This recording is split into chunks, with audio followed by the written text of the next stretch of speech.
চলে গেছেন?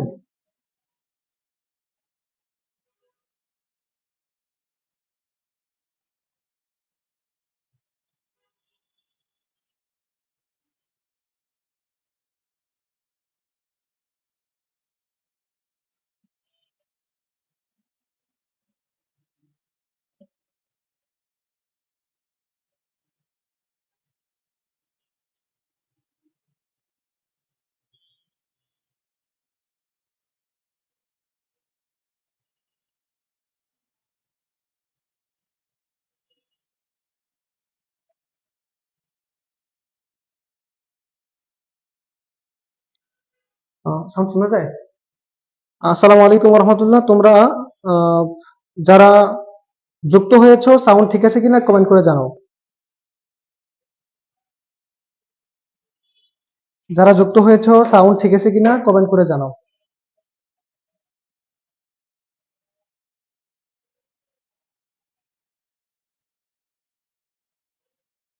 আমার কিন্তু আসে না, কমেন্ট গুলো প্রপার আসে না।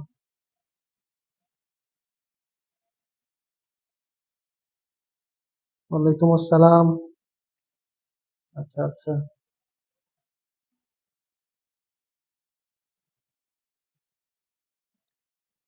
গ্রুপে দিয়ে দিছেন? এগুলো গ্রুপে দিয়ে দিন, তাদের গ্রুপে দিয়ে দিন।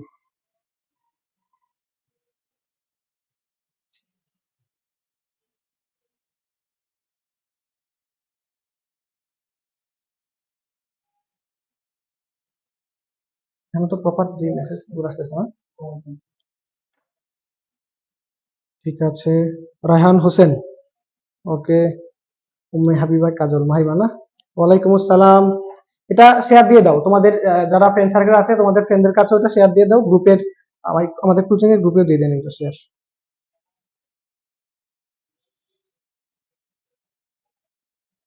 সাউন্ড ঠিক আছে?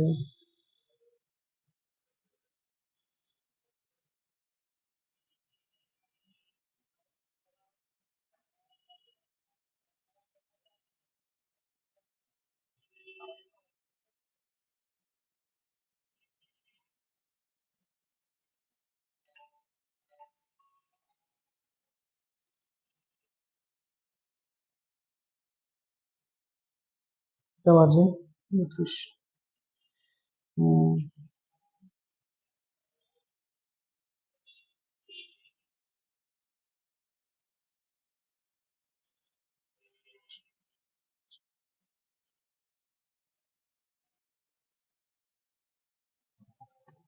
ক্লাস 9 এর গ্রুপে দিয়ে দেন যারা আছে ক্লাস 9 এর।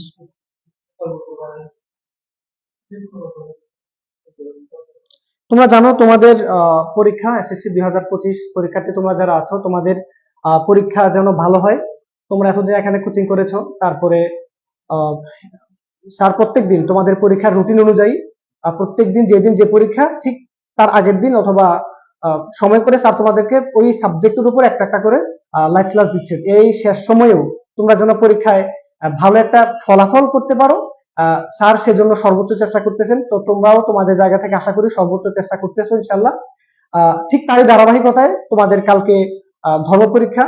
তো সেই ধর্ম পরীক্ষাটা যেন তোমাদের ভালো হয়। এবং দেখো আমরা এখানে কতটুকু বা ক্লাস দিতে পারবো, ১-১.৫ ঘন্টায় তোমার প্রস্তুতি কতটুকু বা হবে, কিন্তু এই ক্লাসটা যদি তুমি মনোযোগ দিয়ে করো, তোমাদের ধর্ম পরীক্ষার প্রশ্ন কোন ধরনের হয়, আমাদের স্টুডেন্টরা ধর্ম কোন কোন জায়গায় খারাপ করে পরীক্ষার মধ্যে, এইগুলো তোমরা জানতে পারবে। মানে কোন কোন জায়গায় আমাদের স্টুডেন্টরা ভুল করে, খুব ইজি ইজি প্রশ্ন, খুব ইজি ইজি প্রশ্ন কিন্তু আমাদের স্টুডেন্টরা ভুল করে, কিন্তু কেন করে? ওরা হচ্ছে মানে একটা প্রশ্নের সাথে মানে একটা কথা একই জিনিস ওটার সাথে গুলাই ফেলে। মানে অপশন গুলা ধর্ম পরীক্ষার যে অপশন গুলো হয়, প্রশ্ন হয় সহজ কিন্তু অপশন গুলো হয় খুব কাছাকাছি। এর জন্য আমাদের স্টুডেন্টরা এগুলা গোলাই ফেলে ইনশাল্লাহ। এবং যে যে জায়গায় আমাদের স্টুডেন্টরা ভুল করে, এই ভুলগুলো ইনশাল্লাহ আমি নিরসন করে দিব আজকের এই ক্লাসের মাধ্যমে। আর তোমরা কিভাবে লিখবে এগুলো তো তোমরা জানো, আগে তোমরা সৃজনশীল পরীক্ষা দিয়েছো, তাও আমি ক্লাসের ফাঁকে ফাঁকে এগুলো বলে দিব। আর হচ্ছে তোমাদের কোন কোন পাঠ থেকে, প্রত্যেক অধ্যায়ের কোন কোন অধ্যায়ের কোন কোন পাঠ থেকে তোমাদের পরীক্ষায় আসে, এই সম্পর্কে আমি ইনশাল্লাহ আজকের এই ক্লাসে আলোচনা করব।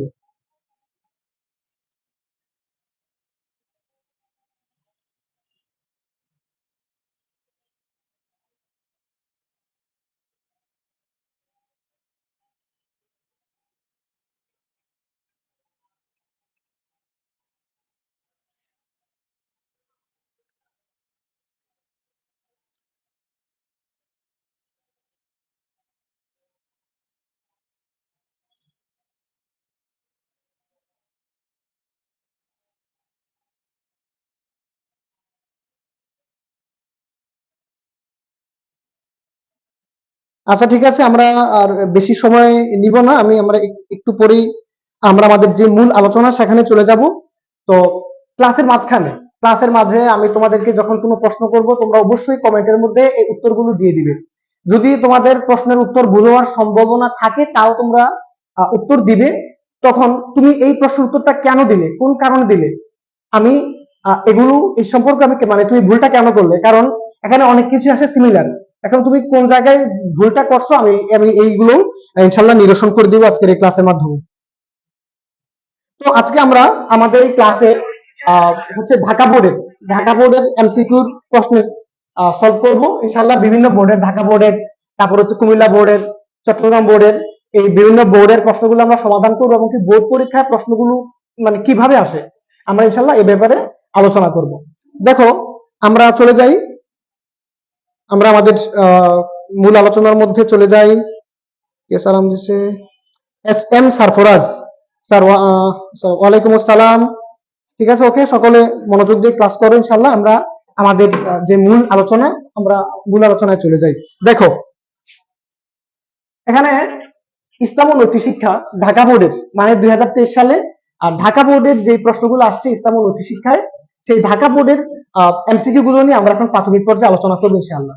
দেখো, তোমাদের এখানে যে প্রথম যে এমসিকিউটা, যিনি ইসলাম অনুসারে জীবন পরিচালনা করেন তাকে কি বলে? এটা খুব ইজি একটা প্রশ্ন। এটা যিনি ইসলাম অনুযায়ী জীবন পরিচালনা করেন তাকে কি বলা হয়? তাকে বলা হয় মুসলিম। যিনি ইসলাম অনুযায়ী জীবন পরিচালনা করেন তাকে কি বলা হয়? তাকে মুসলিম বলা হয়। এবার দেখো, ইসলামের সকল শিক্ষা ও আদর্শ কিসের উপর প্রতিষ্ঠিত? ইসলামের সকল শিক্ষা ও আদর্শ কিসের উপর প্রতিষ্ঠিত?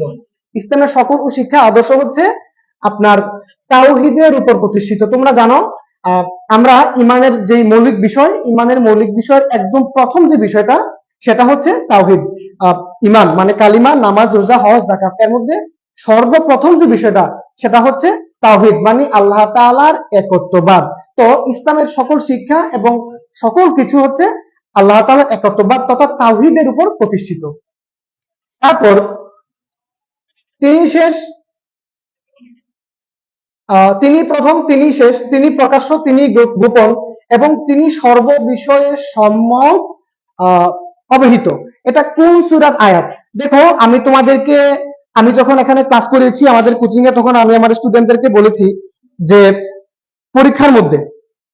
পরীক্ষার মধ্যে বিভিন্ন সূরার আয়াত থেকেও প্রশ্ন আসে। এজন্য তোমরা তোমাদের বইয়ের মধ্যে, পাঠ্য বইয়ের মধ্যে গুরুত্বপূর্ণ যে প্রশ্ন থাকে মানে যে আয়াতগুলো থাকে, সব আয়াতগুলো থাকে না, কিন্তু কিছু কিছু আয়াত আছে যেগুলো আমাদের স্টুডেন্টরা সবাই জানে বা পরিচিত যে আয়াতগুলো, এই পরিচিত আয়াতের প্রশ্নগুলো পরীক্ষার মধ্যে চলে আসে।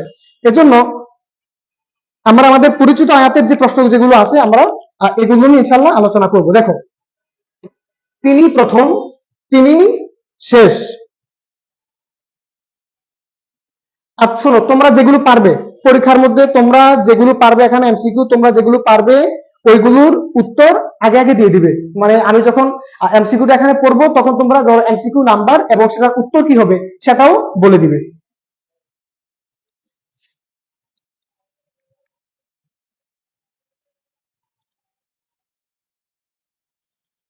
আচ্ছা,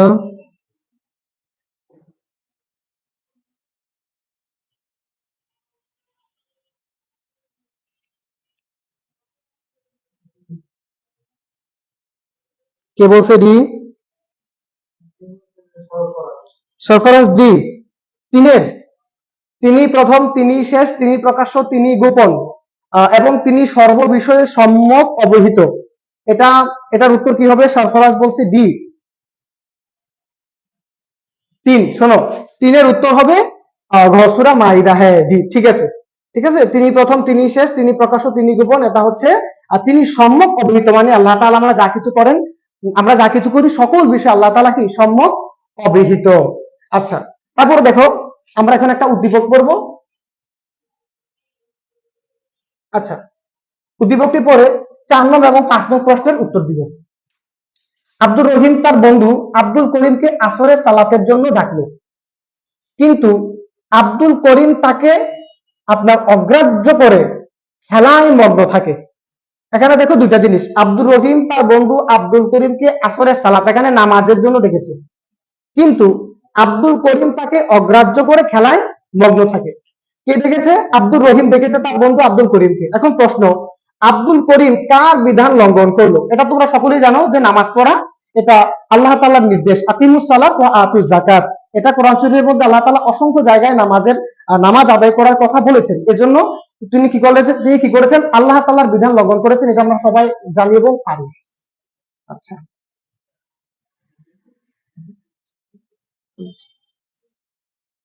আচ্ছা, তারপরে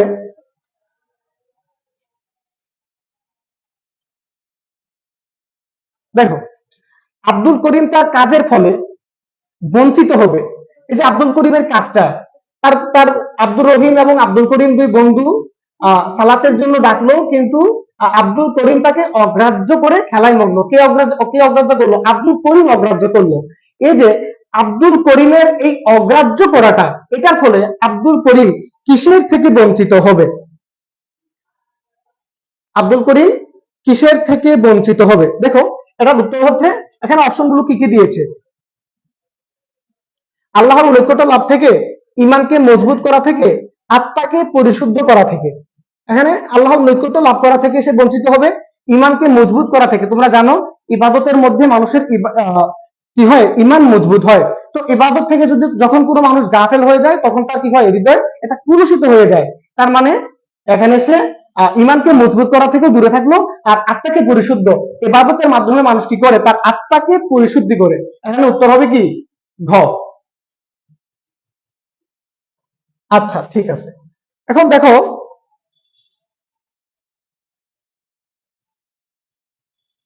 6 নাম্বার, পৃথিবীর সকল প্রকার জুলুমের মধ্যে, পৃথিবীর সকল প্রকার জুলুমের মধ্যে সবচেয়ে বড় জুলুম কোনটি?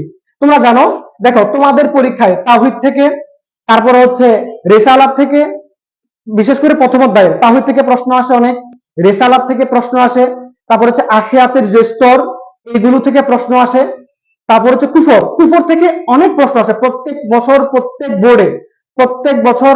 বোর্ডে কুফর থেকে প্রশ্ন আসে। এই জন্য তোমরা কুফরের যে বিষয়গুলো আছে, এগুলো তোমরা অবশ্যই ভালোভাবে পড়বে। দেখো, পৃথিবীর সকল প্রকার জুলুমের মধ্যে সবচেয়ে বড় জুলুম কোনটি? নিফাক, শিরক, কুফর, ফিস্ক। এটার উত্তর আমরা সবাই জানি যে এটা হচ্ছে কি? শিরক। সবচেয়ে বড় জুলুম কি? শিরক। ইন্না শিরকা লা যুলমুন আযীম। নিশ্চয়ই শিরক সবচেয়ে বড় জুলুম, এটা আমরা সবাই জানি। আচ্ছা, তারপরে দেখো, কিসে বিশ্বাস মানুষকে সৎ কাজে উৎসাহিত করে? কিসে বিশ্বাস মানুষকে কি করে? সৎ কাজে। এখানে অনেকে উত্তর দিচ্ছে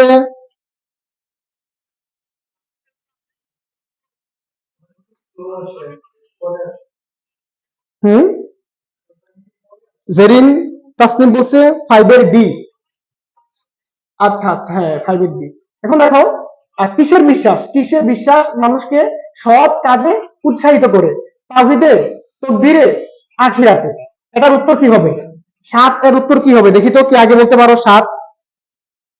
7 এর উত্তর কি হবে?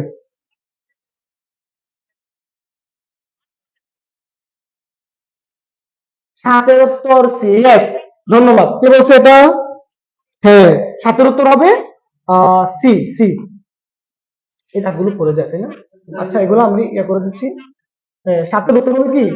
সি। মানে তাওহীদের, মানে আল্লাহ তাআলার একত্ববাদে বিশ্বাস এবং আখিরাতের প্রতি বিশ্বাস মানুষকে কি করে? মানুষকে সৎ কাজের দিকে, ভালো কাজের দিকে উৎসাহিত করে। মাহফুজ ইকবাল ডি। জেরিন তাসনিম সে বলছে সি। হ্যাঁ, এটা হচ্ছে সি। দেখো, তকদির হবে না, তকদির হচ্ছে একটা ভাগ্য। তো এটা ভাগ্য না, এটা হবে যে আল্লাহ তাআলা তাওহীদের উপর বিশ্বাস এবং আখিরাতের প্রতি বিশ্বাস। যে ব্যক্তি আখিরাতকে বিশ্বাস করে, হেয়ারআফটারকে যে বিশ্বাস করে, রিসারেকশনকে যে বিশ্বাস করে, যে মৃত্যুর পর আমাকে আল্লাহ তাআলার কাছে জবাবদিহিতা করতে হবে, এই জিনিসগুলোকে যে বিশ্বাস করে, সে আপনার অসৎ কাজ কখনো করতে পারে না, সে সময় সৎ কাজ করে।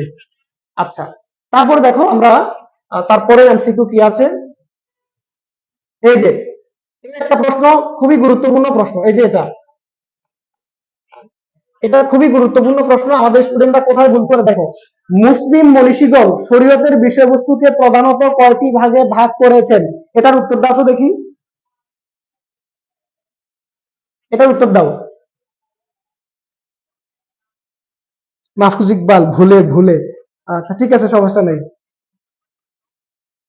দেখি দাও তো, এটার উত্তর দাও। এই 8 নম্বরেরটার উত্তর দাও, যে মুসলিম মনীষীগণ শরীয়তের বিষয়বস্তুকে প্রধানত কয়টি ভাগে ভাগ করেছে, এটার উত্তর দাও তো।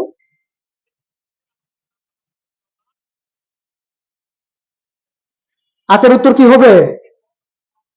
আতের ডি, মেবি। আহ আচ্ছা, Tanzil Rahman D, S M Safraz D, Ater D. ঠিক আছে, তোমাদেরকে ধন্যবাদ। শোনো, আতের উত্তর হবে ডি। এখন আমাদের স্টুডেন্টরা কোথায় ভুল করে, এখানে একটা অপশন আছে দেখো, চার, চার একটা অপশন আছে, তিন একটা অপশন আছে। তো শরীয়তের যে উৎস, শরীয়তের যে বিষয়বস্তু, এখানে চারের একটা আপনার ফাংশন আছে, তিনেরও আছে। যদি প্রশ্ন হয়, খেয়াল করো, খুবই গুরুত্বপূর্ণ, শরীয়ত থেকে প্রশ্ন আসে। যদি প্রশ্ন হয় মুসলিম মনীষীগণ শরীয়তের বিষয়বস্তুকে কয় ভাগে ভাগ করেছেন, যদি প্রশ্নটা এরকম হয়, তাহলে সেটার উত্তর হবে তিন ভাগে। মুসলিম মনীষীগণ শরীয়তের বিষয়বস্তুকে তিন ভাগে ভাগ করেছেন। যদি প্রশ্ন হয়, আচ্ছা আমি প্রশ্ন করি, যে ইসলামী শরীয়তের উৎস, মূল উৎস কয়টি, উত্তর দাও তো। এখানে লেখা নাই, বলো।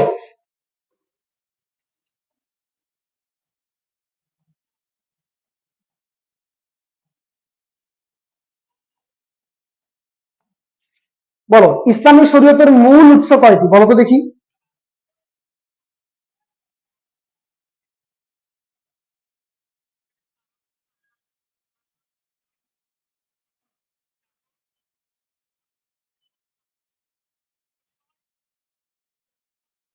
বলো, ইসলামী শরীয়তের মূল উৎস কয়টি? চারটি? চারটি, চারটি না। আচ্ছা আচ্ছা, মাহফুজ ইকবাল চারটি। তারপরে দেখি আর বলো তো দেখি, আর কে কি পারো। একজন বলছে চার ভাগে, আল কোরআন, একজন বলছে চারটি, সবাই চারটি।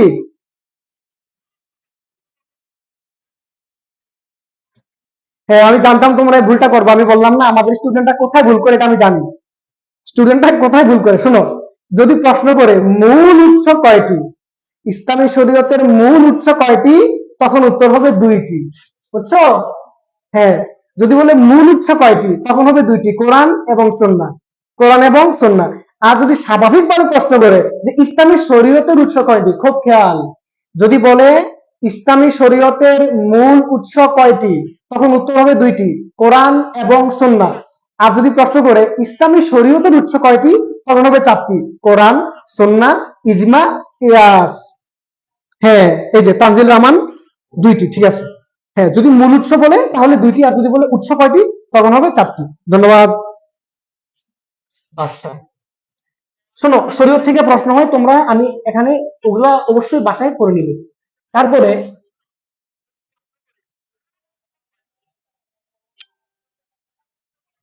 দেখি, নয়ের উত্তর দাও তো দেখি, নয়ের উত্তর দাও। এই যে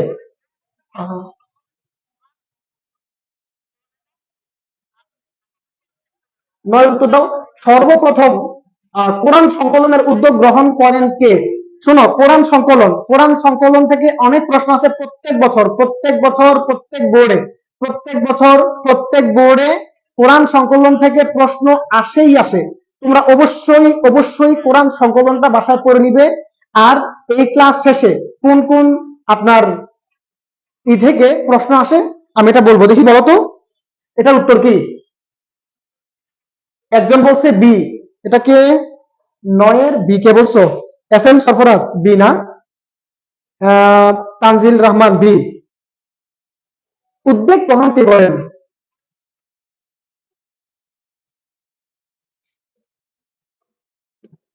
দেখি আর আর উত্তর দাও তো।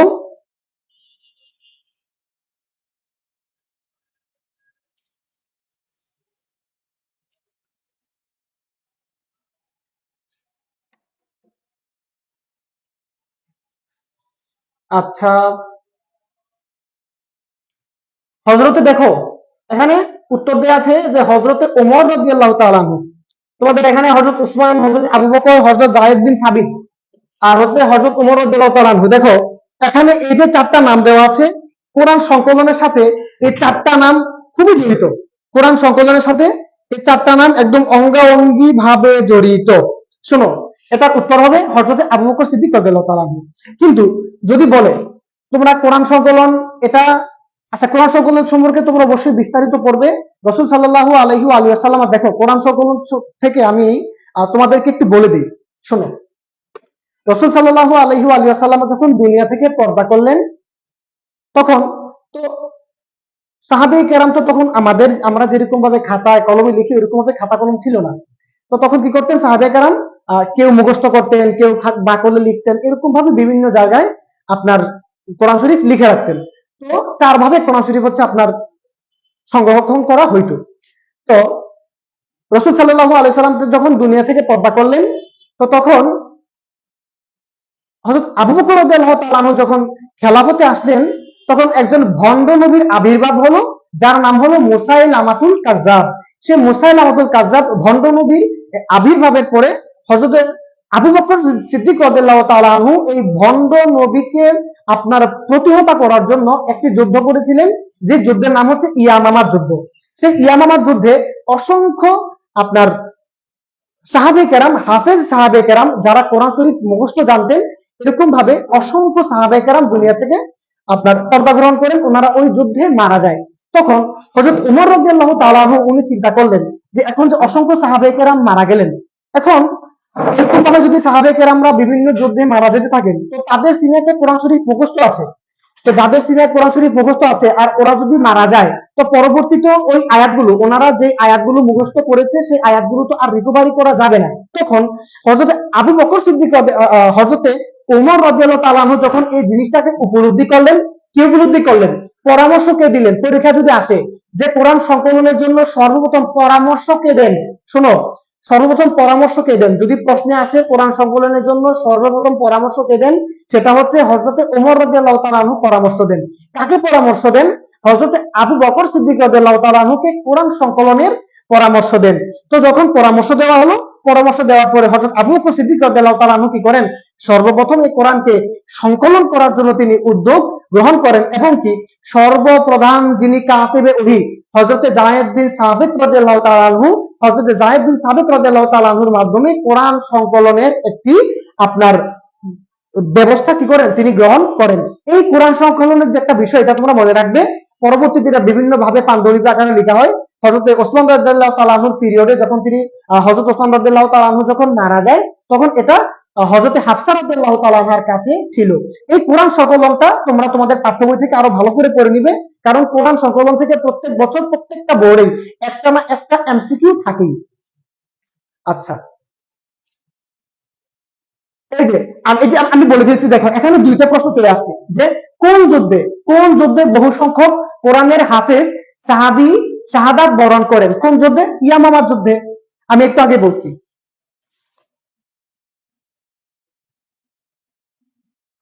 হ্যাঁ, কোন যুদ্ধে? ইয়ামামার যুদ্ধে বহু হাফেজ সাহাবী কি করেন? শাহাদাত বরণ করেন।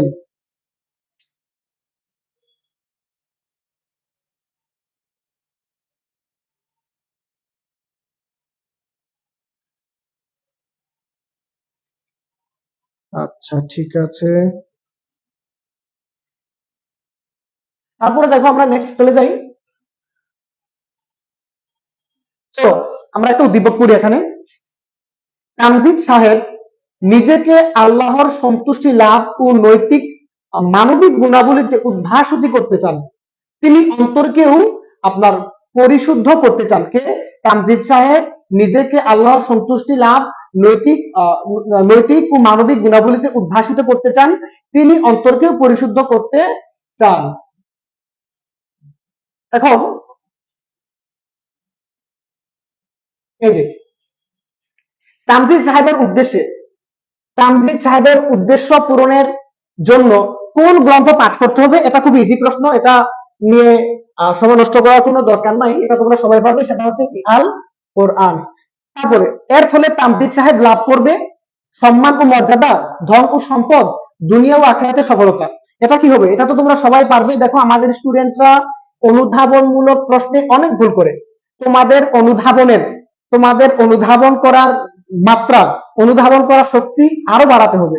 বুঝতে পারছো?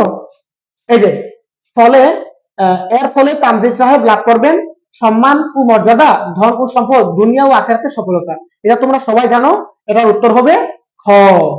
আচ্ছা, এই যে আমি বলছি না কোরআন সংকলন থেকে প্রশ্ন আসেই আসে। আমরা ঢাকা বোর্ডে একটু আগে দুইটা পড়লাম। এখন দেখো আরেকটা প্রশ্ন, প্রধান ওহী লেখককে, একটু আগে বলছি, দেখি বলো তো,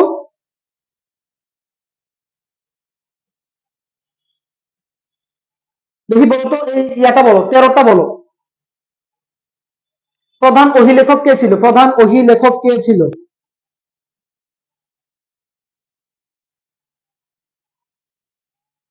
12 এর বি।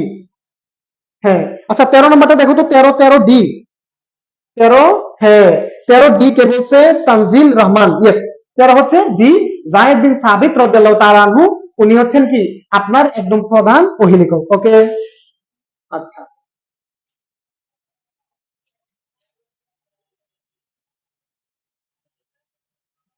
এই এখন বলো, মাক্কি সূরার সংখ্যা কতটি? মাক্কি সূরার সংখ্যা কতটি? মাক্কি সূরা কাকে বলে এবং মাদানী সূরা কাকে বলে জানো? মাক্কি সূরা কাকে বলে, মাদানী সূরা কাকে বলে? যে সমস্ত সূরা রাসূল সাল্লাল্লাহু আলাইহি ওয়াসাল্লাম হিজরত করার আগে, হিজরতের পূর্বে, হিজরত মানে কি ত্যাগ করা, মাইগ্রেট, আল্লাহ রাসূল মক্কা থেকে মদিনায় হিজরত করেছেন। তো যে সমস্ত সূরা আপনার মক্কায় নাজিল হয়েছে, হিজরতের পূর্বে যে সমস্ত সূরা নাজিল হয়েছে, এগুলো হচ্ছে মাক্কি সূরা। আর যে সমস্ত সূরা হিজরতের পরে নাজিল হয়েছে, এগুলো হচ্ছে কি মাদানী সূরা। আচ্ছা দেখো,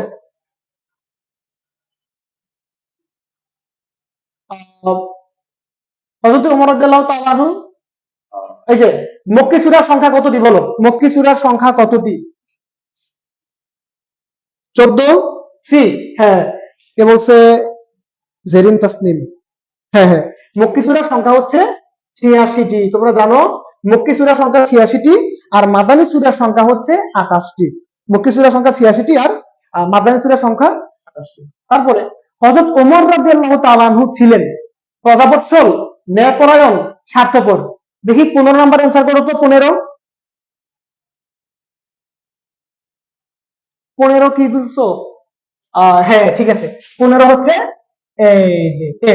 ঠিক আছে, প্রজাবৎসল, বৎসল মানে হচ্ছে স্নেহ পরায়ণ। বৎসল মানে কি? বৎসল মানে স্নেহ আর কি। আপনার প্রজাবৎসল মানে উনি হচ্ছেন প্রজাদের প্রতি খুব স্নেহশীল ছিলেন।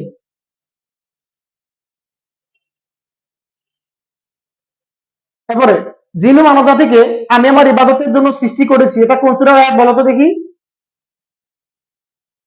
জিন ও মানব জাতিকে আমি মানে আল্লাহর ইবাদতের জন্য সৃষ্টি করেছি, ওমা খালাকুল জিন্না ওয়াল ইনসা ইল্লা লিয়াবুদুন। এটা কোন সূরার আয়াত বলো?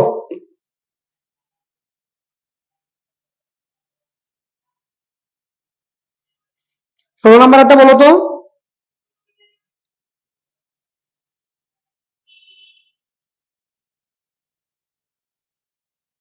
16 সি। 16 কি? 16 কি হবে?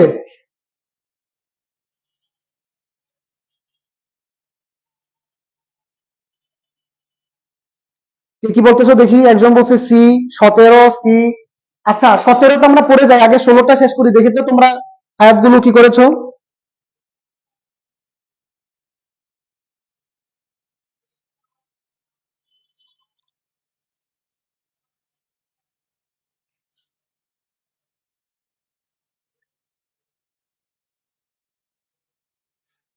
সূরা আল বাকারা, ওয়া মা খালাকুল জিন্না ওয়াল ইনসা ইল্লা লিয়াবুদুন।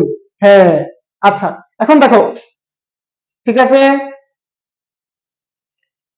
তারপরে 17, কিয়ামত দিবসে আল্লাহ তাআলা সর্বপ্রথম হিসাব দিবেন কিসের? এটা তোমরা সবাই জানো, বলো তো দেখি। হ্যাঁ, এটা সালাতের, এটা তোমরা সবাই জানো। আউয়ালু মা ইউহাসাবু বিহিল আবদু ইয়াউমাল কিয়ামাতিস সালাহ।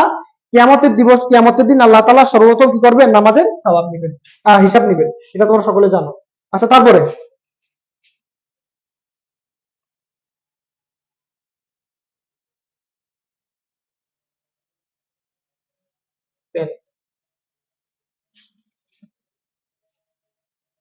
18 নম্বর, যে ব্যক্তি আল্লাহর প্রতি বিশ্বাস ও সওয়াবের আশায় রমজানে রোজা রাখে, আল্লাহ তাআলা তার পূর্বের সকল পাপ ক্ষমা করে দেন।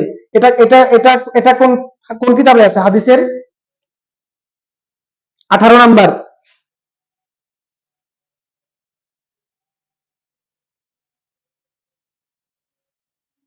বলতো এটা হাদিসের কোন কিতাবে আছে? যে ব্যক্তি আল্লাহর প্রতি বিশ্বাস ও সওয়াবের আশায় রমজান মাসে রোজা রাখে, আল্লাহ তাআলা তার পূর্বের সকল গুনাহ কি করে দেন? ক্ষমা করে দেন। এটা বুখারী শরীফের হাদিসে আছে যে মান সামা ফি রমাদানা ঈমানান ওয়া ইহতিসাবান গুফিরা লাহু মা তাকাদ্দামা মিন যামবি। আচ্ছা, তারপর এখন আমরা একটু উদ্দীপক পড়ব। জনাব ক একজন সম্পদশালী ব্যক্তি, তিনি নিয়মিত সালাত ও সাওম পালন করলেও হজ পালন করতে অস্বীকার করেন। তিনি মনে করেন হজ শুধু টাকা খরচ করা হয় মাত্র। আচ্ছা, তিনি কি করেন? তিনি সম্পদশালী ব্যক্তি, নিয়মিত সালাত আদায় করেন, সাওম পালন করেন, কিন্তু তিনি কি করেন না? হজ পালন করেন না, এটাকে তিনি অস্বীকার করেন। তিনি মনে করেন হজ করে শুধু টাকা খরচ হয় মাত্র। তো হজের ব্যাপারে জনাব ক এর মনোভাব কিসের সামিল? বলতো কিসের সামিল? 19 নম্বর, কিসের সামিল? 19 নম্বর, এটা কিসের সামিল বলতো দেখি?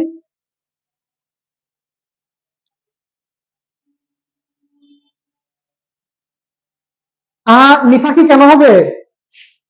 19 নম্বর, এটা নিফাকি কেন হবে? নিফাকি হবে না তো, বি হবে না, বি হবে না। শোনো, নিফাকি মানে কি? নিফাক শব্দের অর্থ হচ্ছে ভণ্ডামি, কপটতা। দেখো নিফাকি থেকেও কিন্তু প্রশ্ন আসে। ভণ্ডামি, কপটতা, দ্বিমুখিতা, এটা হচ্ছে আপনার নিফাকি। নিফাক কাকে বলে? যে ওর মুখে এক, অন্তরে আরেক, এটা হচ্ছে নিফাকি। বুঝতে পারছো? মুখে এক, অন্তরে আরেক, এটা হচ্ছে নিফাকি। এটা নিফাকি হবে না, এটা নিফাকি হবে না। শোনো, এটা হবে ফিস্ক। ফিস্কো হবে না, এটা কি হবে দেখো তো? নিউ কমেন্ট, ভুল স্যার। হ্যাঁ, কি হবে? এটার উত্তর কি হবে?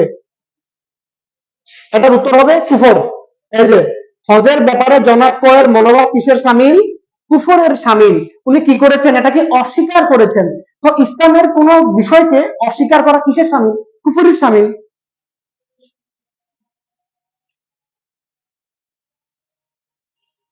আচ্ছা, এবার দেখো,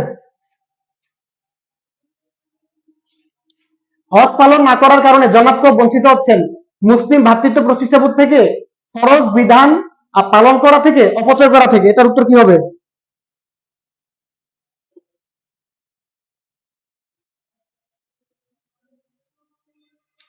এটার উত্তর কি হবে? হজ পালন না করার কারণে জনাব ক বঞ্চিত হচ্ছেন কি থেকে? মুসলিম ভ্রাতৃত্ববোধ প্রতিষ্ঠা থেকে, ফরজ বিধান পালন করা থেকে, অপচয় করা থেকে। এটার উত্তর হবে আপনার এই যে এটা। আচ্ছা, তারপরে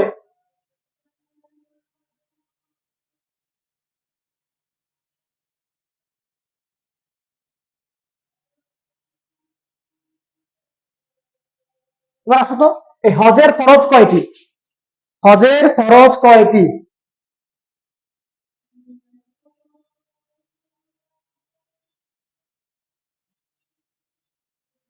হজের ফরজ কয়টি দেখো তো?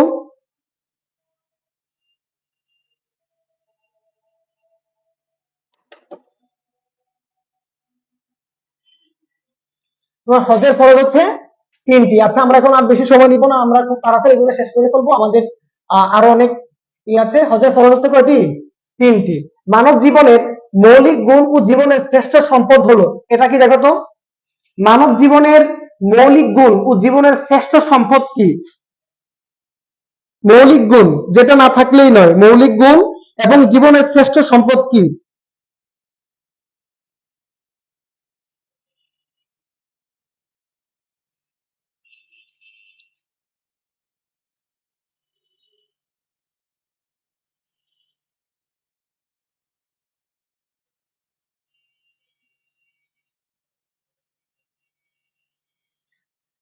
দেখি তোমরা। 22 নম্বরের উত্তরটা দেখো, 22-এর সি। ভালো ফোন দরকার। মানব জীবনের মৌলিক গুণ 22-এর সি কে বলছে আখলাকে হামিদা। উম্মে হাবিবা কাজল সি, জেরিন তাসনিম সি, 22-এর সি, সবাই বলতেছে 22-এর সি। হয়ে গেছে স্যার, আমি একটা ফোন দরকার ভালো।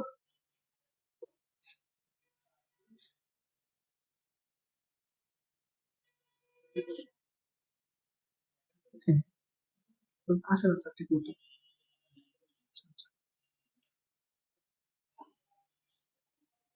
22-এর সি। শোনো আমি বলি, এখানে এটার মানব জীবনের মৌলিক গুণ যেটা, মৌলিক গুণ এবং জীবনের শ্রেষ্ঠ সম্পদ, এটা হচ্ছে জ্ঞান। জ্ঞান। এখন দেখো, মানুষকে আল্লাহ তাআলা শ্রেষ্ঠত্ব কেন দান করেছেন? শ্রেষ্ঠত্ব, মানুষকে আল্লাহ তাআলা শ্রেষ্ঠত্ব কেন দান করেছেন? জ্ঞানের কারণে। বুঝতে পারছেন? আচ্ছা, কিসের দ্বারা, কিসের দ্বারা সমাজে সকল অন্যায় ও অত্যাচারের দরজা খুলে যায় বলতো? কিসের দ্বারা? 23-এরটা কি হবে বলতো? কিসের দ্বারা সমাজের সকল অন্যায় ও অত্যাচারের দরজা খুলে যায়?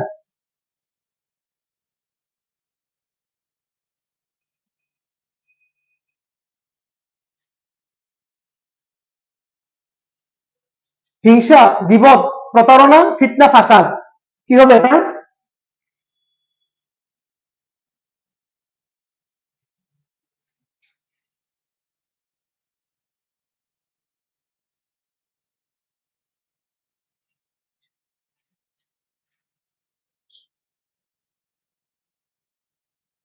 কি বলতেছো দেখি?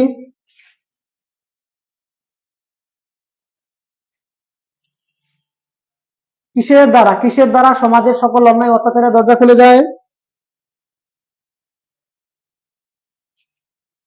23-এর ডি, ফিতনা ফাসাদ। উম্মে হাবিবা কাজল আনসার সি, উম্মে হাবিবা কাজল ডি, আয়েশা ইসলাম ডি।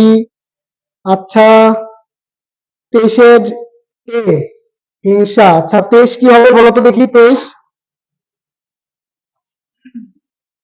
শোনো, উম্মে হাবিবা কাজল বলছে ডি, হ্যাঁ এটার উত্তর হবে ঘ, ফিতনা ফাসাদ। এটার উত্তর কি হবে? ফিতনা ফাসাদ। আচ্ছা ঠিক আছে। হুম, হ্যাঁ এখন ঠিক আছে। না না, পড়বে না, পড়বে না, দরকার ছিল। হুম, আচ্ছা কমেন্ট গুলো এভাবে আসবে না, এভাবে একটা করে একটা আসতে থাকবে। দেখেন তো এগুলা কমেন্ট গুলো কি করে, হ্যাঁ এটা না। আচ্ছা আমরা এখন 24-এ চলে যাই, দেখো তো 24 একটা উদ্দীপক আছে এখানে, যে জনাব ক মধুতে চিনির, জনাব ক মধুতে চিনির শিরা মিশিয়ে প্রতিদিন বাজারে বিক্রি করে বেশি টাকা আয় করে। মধুতে কি করে? সে চিনির শিরা মিশায়, মধুতে চিনির শিরা মিশিয়ে সে মধুর যে পরিমাণ সেটাকে সে বাড়ায়। বুঝতে পারছো? এখন সে, এখন এটার কি হবে? ক, এরূপ কাজে তার কি প্রকাশ পেয়েছে? প্রতারণা, খেয়ানত, চালাকি, কুফরি। দেখি 24-এরটা কি কি বলছো? আসাফরাজ এ, তানজিল রহমান এ। হুম, সবাইকে ধন্যবাদ। এটার উত্তর কি হবে? এ, গুড। আচ্ছা, তারপরে আমরা ঢাকা বোর্ডের প্রায় শেষ পর্যায়ে আসি, তারপর আমরা কুমিল্লা বোর্ডের কিছু প্রশ্ন দেখবো, আর কুমিল্লা বোর্ডের দেখে চট্টগ্রামের বোর্ডের দেখবো। তারপরে তোমাদের পরীক্ষায় কোন কোন পাঠ থেকে, কোন কোন অধ্যায়ের কোন কোন পাঠ থেকে আসে খুব বেশি প্রশ্ন, মানে যেগুলো না পড়লেও একবারে ওগুলার একটা লিস্ট আমি তোমাদেরকে বলবো ইনশাআল্লাহ। আচ্ছা ঠিক আছে, তোমরা একটু ধৈর্য ধরো, আর তোমাদের যদি কোনো প্রশ্ন থাকে আমাকে বলতে পারো।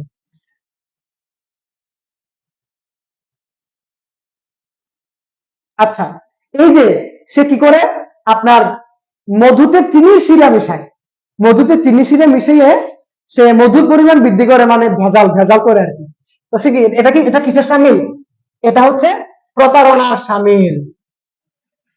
আচ্ছা, উক্ত কাজের ফলে, উক্ত কাজের ফলে সমাজে শত্রুতা ও অবিশ্বাস বাড়ে, আস্থা ও বিশ্বাস বাড়ে, উক্ত ব্যক্তির গ্রহণযোগ্যতা কমে। 25-এরটা বলো তো দেখি, অনুধাবন 25 ডি, তানজিল রহমান ডি, আয়েশা ইসলাম সি, আয়েশা ইসলাম সি।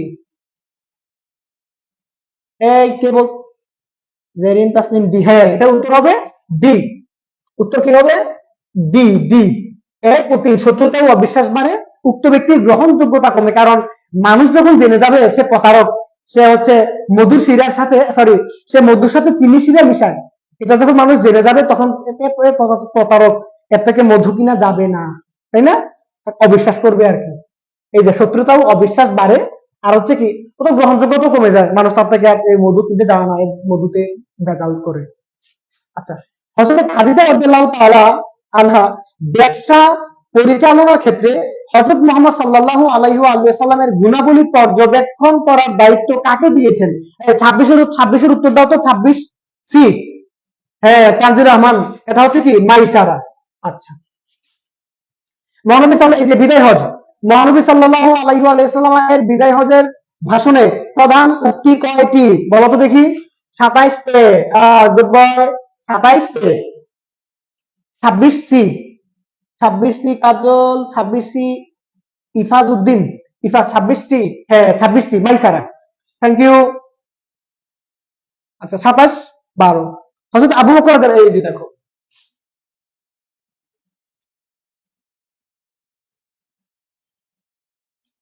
পেন। আচ্ছা,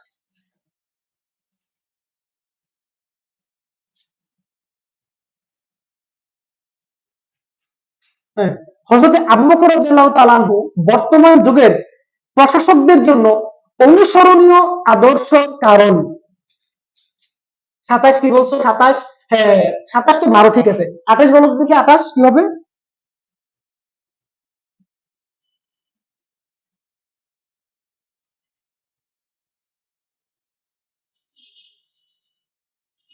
28 কি হবে? রাষ্ট্রীয় সম্পদ ব্যয়ে তিনি সাবধানতা অবলম্বন করতেন। তিনি কোরআন সংরক্ষণ করেন, তিনি দৃঢ়তার সাথে সমস্যার মোকাবেলা করতেন। 28 এর উত্তর কি হবে?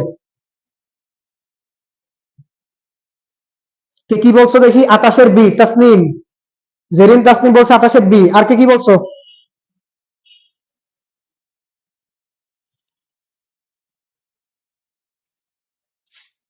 রাষ্ট্রীয় সম্পদ ব্যয়ে তিনি সাবধান থাকতেন, তিনি কোরআন সংরক্ষণ করেন, তিনি দৃঢ়তার সাথে সমস্যার মোকাবেলা করেন। এটার উত্তর তিনটাই, বুঝছো? এগুলা থেকে হযরত আবু বকর সিদ্দিক রাদিয়াল্লাহু তাআলা আনহু শিক্ষা নেওয়া আছেন।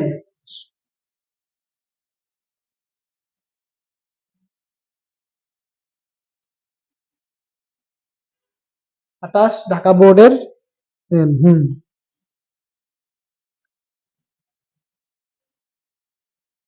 তারপরে দেখো,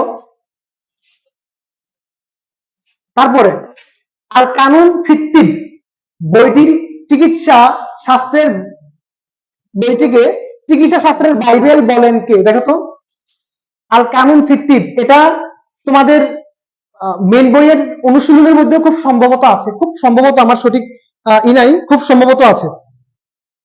দেখো তো, আল কানুন ফিত্তিব বইটিকে চিকিৎসা শাস্ত্রের বাইবেল বলেন কে?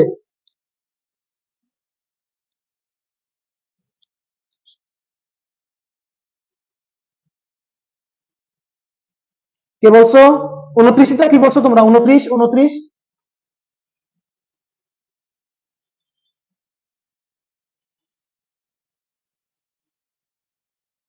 কোনটা কিভাবে?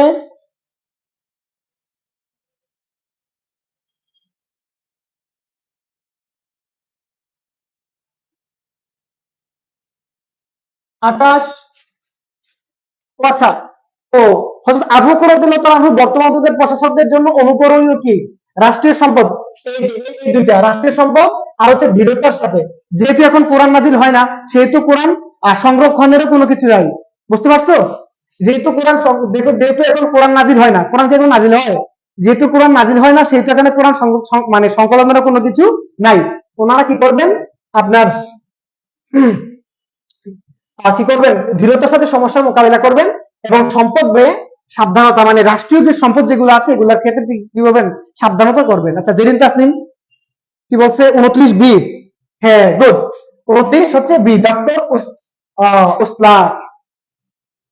এখন আমরা একদম লাস্ট যেটা পড়বো, ঢাকা বোর্ডের একদম লাস্ট প্রশ্ন। সিটি মেয়র গভীর রাতে মানুষের দুঃখ বেদনা দেখার জন্য ঘুরে বেড়ান, আর এরূপ কাজ ইসলামের কোন খলিফার সাথে মিল পাওয়া যায়? 29, আশা করি এটা তোমরা সবাই পারবে।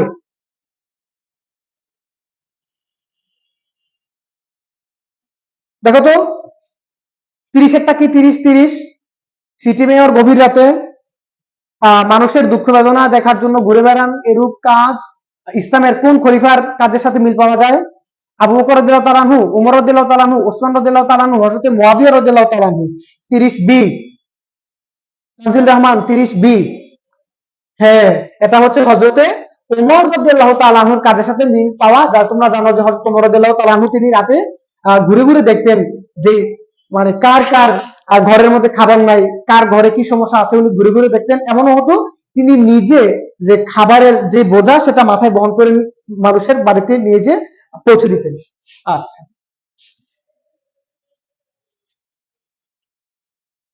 আর রাজশাহী বোর্ড,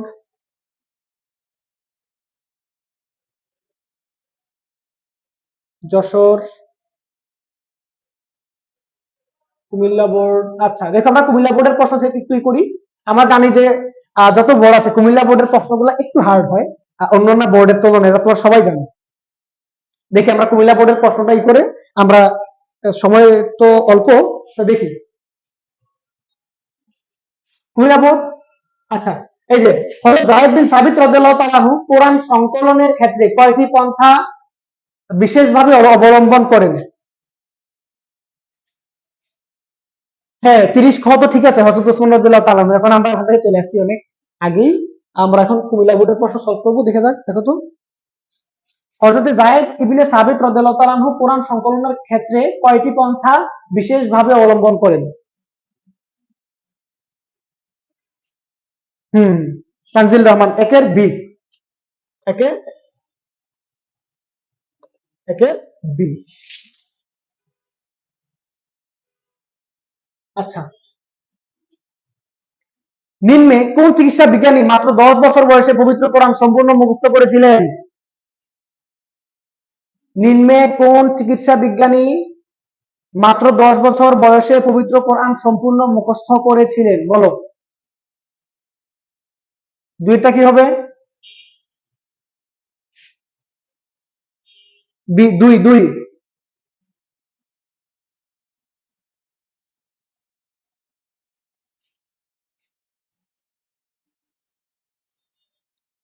একের বি ঠিক আছে, একের বি ঠিক আছে। আয়েশা ইসলাম, ইফাজউদ্দিন, একের বি তো ঠিক আছে। এখন বলো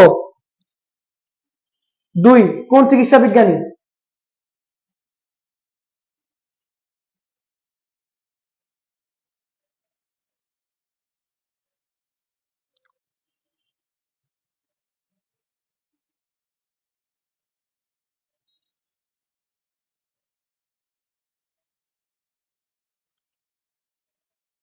হুম, দুয়ের বি, গুড। হযরতে আবু আলী আল হোসাইন ইবনে সিনা। তোমরা যে বিভিন্ন জায়গায় দেখো যে ইবনে সিনা হসপিটাল, ইবনে সিনা হসপিটাল, ইবনে সিনা হসপিটাল, তাই না? এই সেই ইবনে সিনা, যিনি ছিলেন একজন মুসলিম চিকিৎসা বিজ্ঞানী এবং খুব বড় বুজুর্গ ছিলেন তিনি, ইবনে সিনা। আচ্ছা, তারপরে মহানবী সাল্লাল্লাহু আলাইহি সাল্লাম কত খ্রিস্টাব্দে বিদায় হজ করেন? বিদায় হজ কত খ্রিস্টাব্দে করেন বলো?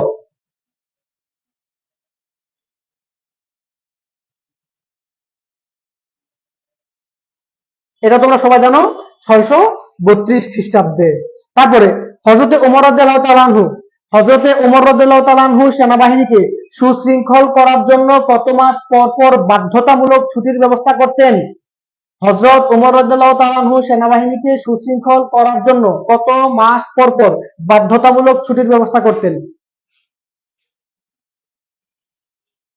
4 নাম্বার, 4 নাম্বার বলো তো দেখি।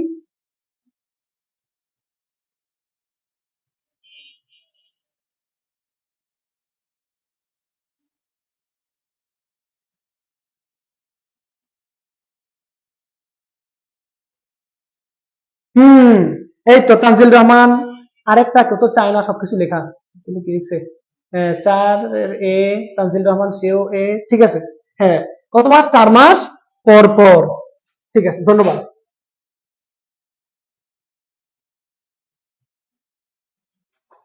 তারপরে এটা তোমরা সবাই জানো, আশা করি 5 নাম্বার এটা তোমরা সবাই পারবা, যে নিশ্চয়ই সালাত মানুষকে অশ্লীল ও খারাপ কাজ থেকে বিরত রাখে। এটা কার বাণী? আল্লাহ তাআলার বাণী। ইন্না সলাতা তানহা আনিল ফাহশাই ওয়াল মুনকার। নিশ্চয়ই নামাজ মানুষকে অশ্লীল ও মন্দ কাজ থেকে বিরত রাখে। এটা তোমরা সবাই জানো, আল্লাহ তাআলার বাণী, এটা কোরআন শরীফের আয়াত। আচ্ছা, কাদের উপর আল্লাহ পাক অভিসম্পাত করেছেন, এটা অভিসম্পাত করেছেন, বলো তো এটা কাদের উপর? কাদের উপর?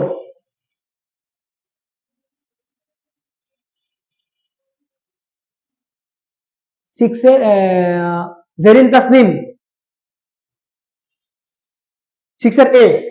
হ্যাঁ, ঘুষ প্রদানকারী এবং গ্রহণকারীর উপর আল্লাহ তাআলা কি করেছেন? লানত দিয়েছেন। লানা আকিলুর আকিলুর, এটা হচ্ছে রুস্ত, রুস্ত বলে আর কি, রুস্ত, বুঝছো? তো যারা আপনার কি করে, ঘুষ প্রদান করে এবং মানে যারা ঘুষ দেয় এবং কি যারা ঘুষ নেয়, তাদেরকে আল্লাহ তাআলা কি করেছেন? অভিসম্পাত করেছেন। আচ্ছা, আপনার পরিচ্ছদ পবিত্র রাখুন, আয়াতটি দ্বারা বোঝানো হয়েছে, দেখো তো, আপনার প্রচ্ছদ পবিত্র রাখুন আয়াতটি দ্বারা বোঝানো হয়েছে দৈহিক পবিত্রতা, পরিবেশের পরিচ্ছন্নতা, ইমানের পোশাকের পরিচ্ছন্নতা, মানসিক পরিচ্ছন্নতা। পরিচ্ছদ মানে পরিহিত বস্তু আর কি, এখানে পোশাক পরিচ্ছন্নতার কথা বলা হয়েছে। ওয়া সিয়াবাকা ফাতাহির, এটা তোমরা সবাই জানো। আচ্ছা, তারপরে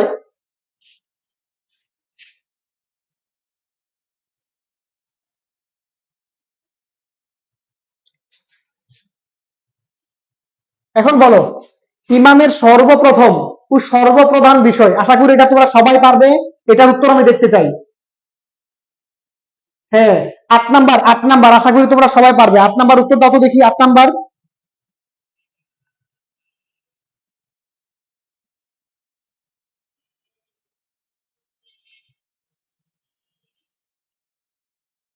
হুম, 8-এর এ। আচ্ছা, ইফাজউদ্দিন আহমেদ, 8-এর এ। তারপর আয়েশা ইসলাম, এ।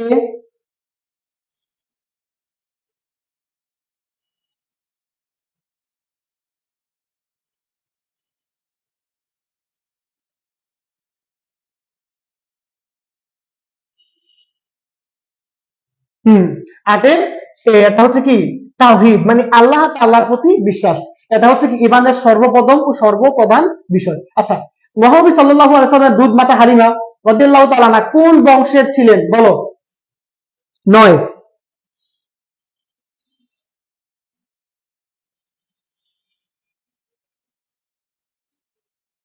রাসূল সাল্লাল্লাহু আলাইহি ওয়াসাল্লামের দুধ মাতা হালিমা রাদিয়াল্লাহু তাআলা আনহা কোন বংশের ছিলেন? 9-এর বি। হ্যাঁ, 9-এর বি, বনু সাদ।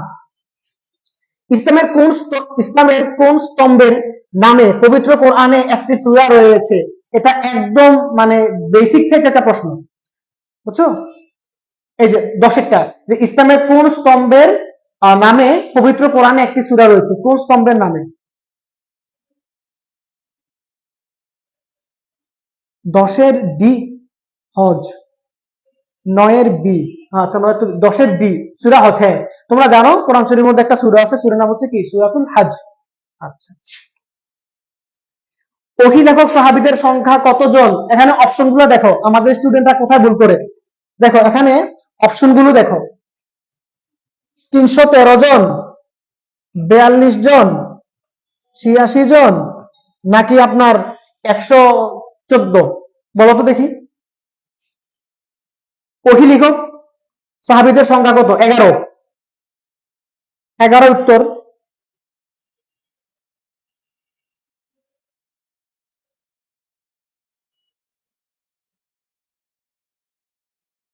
10-এর ডি জেরিন, 10-এর ডি আয়েশা ইসলাম, 10-এর ডি। হ্যাঁ, 11টা, 11-র উত্তর দাও তো দেখি।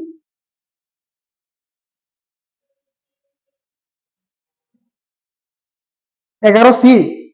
আচ্ছা, 11 সি, এখানে একজন বলছে 11 সি, 114 জন। আচ্ছা, তারপরে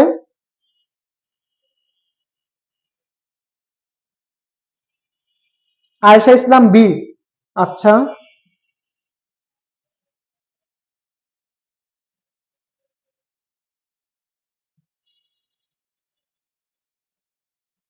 আচ্ছা, দেখো আমি এটা নিরসন করে দিচ্ছি। দেখো, ওহী লেখক সাহাবীদের সংখ্যা কত? এটার উত্তর হবে ওহী লেখক সাহাবীদের সংখ্যা হচ্ছে 42 জন। বুঝতে পারছো? অভিলেখক সাহাবীদের সংখ্যা হচ্ছে 42 জন। এখানে 313, তোমরা মনে রাখবা বদরি সাহাবী 313।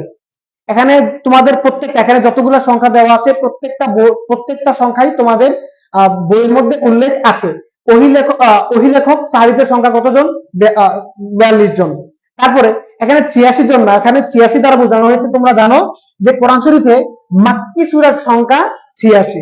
তারপর দেখো 313, এটার একটা সংখ্যা। 313 জন হচ্ছে বদরি সাহাবীর সংখ্যা হচ্ছে 313। তারপরে 114, দেখো 114 হচ্ছে কোরআন শরীফের সূরা হচ্ছে 114টি। দেখো এখানে একজন উত্তর দিয়েছে কত? 114। মানে খুবই কাছাকাছি অপশন গুলা, মানে সবগুলো অপশন তোমাদের বইয়ে আছে, সেখান থেকে দিয়ে দিয়েছে আর কি। এজন্য মানে কোন জায়গা থেকে দেয় প্রশ্নগুলো একটু ভেবেচিন্তে দিতে হবে। এমসিকিউ তে তোমাদেরকে অবশ্যই অবশ্যই ভালো করতে হবে। এমসিকিউ কমপক্ষে 25 পেতে হবে। এমসিকিউ তে কমপক্ষে 25 পেতে হবে। আর তোমাদের রিটেনে আর লিখিত সৃজনশীলে তোমরা প্রত্যেকটা প্রশ্নে কমপক্ষে 8 করে পেতে হবে। 8, বুঝছো? কমপক্ষে 8 করে পেতে হবে তোমাদেরকে পরীক্ষা ভালো করার জন্য। তারপরে আর এমসিকিউ তে 25 প্লাস, এমসিকিউ তে কত?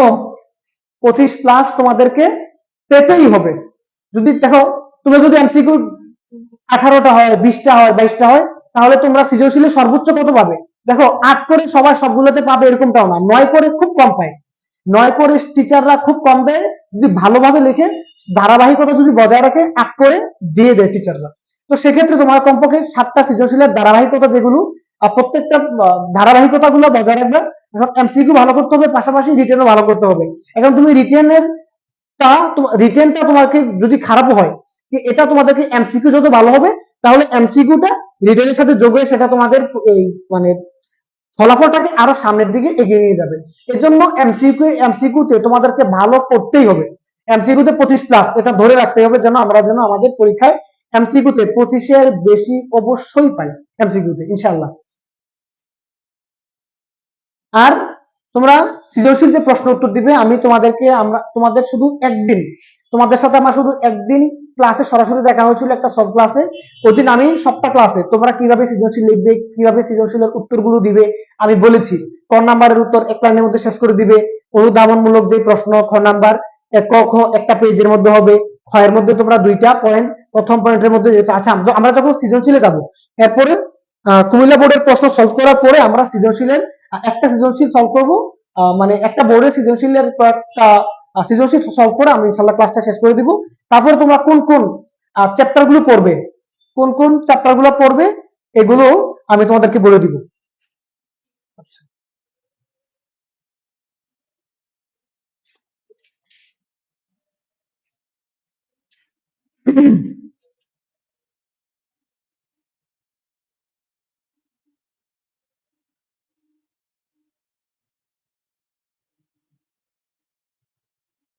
দেখো জনাব ক একজন ফল বিক্রেতা, তিনি উপরে ভালো ফল সাজিয়ে রাখেন। উপরে কি করেন? উপরে ভালো ফল সাজিয়ে রাখেন, নিচে পচা ফল রেখে ক্রেতাদের কাছে ভালো ফলের দামে বিক্রি করেন। ওই যে দুধের সাথে মিশাইছিল, ঢাকা বোর্ডে আসছে হচ্ছে আপনার কি ওই মধুর সাথে চিনির রস, আর কুমিল্লা বোর্ডে আসছে কি যে মানে ভালো ফলের সাথে পচা ফলগুলো দিয়ে দেয় একসাথে, নিচে মানে ভালো ফলগুলো উপরে দেয়, পচা ফলগুলো নিচে দেয় আর কি। এবং নিচে পচা ফল রেখে ক্রেতাদের কাছে ভালো ফলের দামে বিক্রি করেন। আচ্ছা,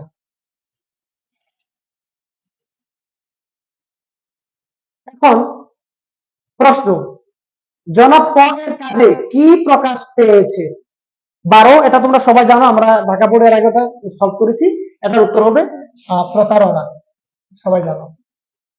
জনাব ক এর কাজে কোন কোন অপরাধ সংঘটিত হয়? মিথ্যাচার, বিশ্বাসভঙ্গ, সামাজিক অপরাধ।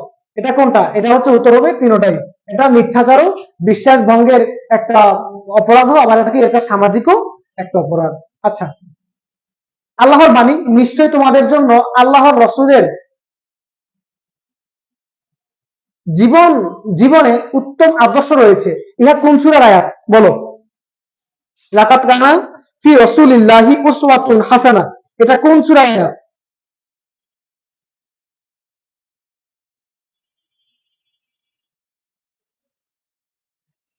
14 নাম্বার একটা দেখি বলো তো, 14 নাম্বার।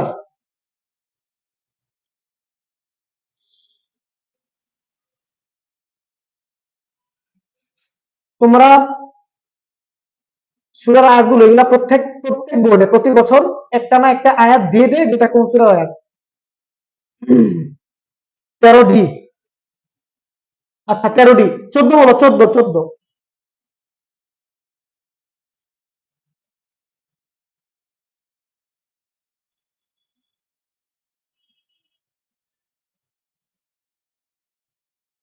14 14 কি হবে বলো?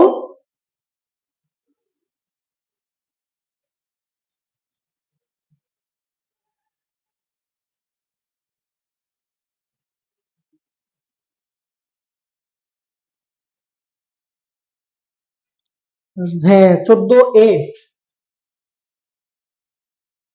সূরা বাকারা।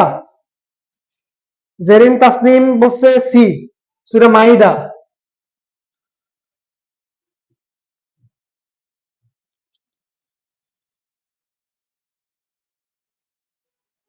তারপরে আয়েশা ইসলাম বলছে সি, সূরা মাইদা।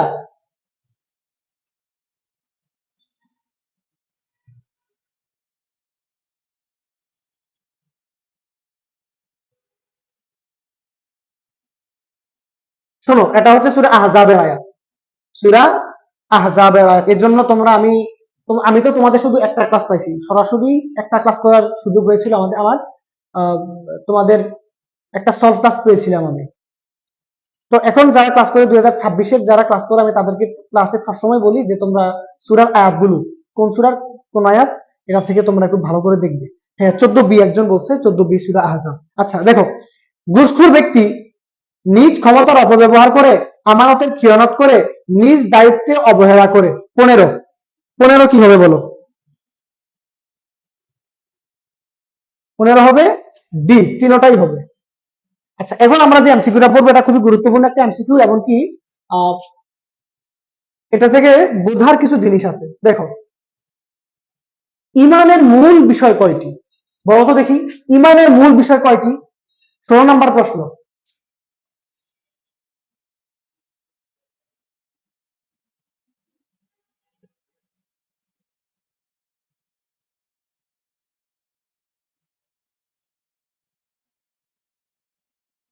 হুম, 16 নম্বর, 16 নম্বর, এটা খুবই গুরুত্বপূর্ণ। ইমানের মূল বিষয় কয়টি? 16 বলো তো, 16 16 16 সি। একজন বলছে 7টি ইমানের মূল বিষয়, একজন বলছে 7টি। আচ্ছা তারপরে 15 ডি, ঠিক আছে। এখন 16 বলো, 7টি। 16 সি, 7টি। ইফাজ 16 সি, তানজিল রহমান।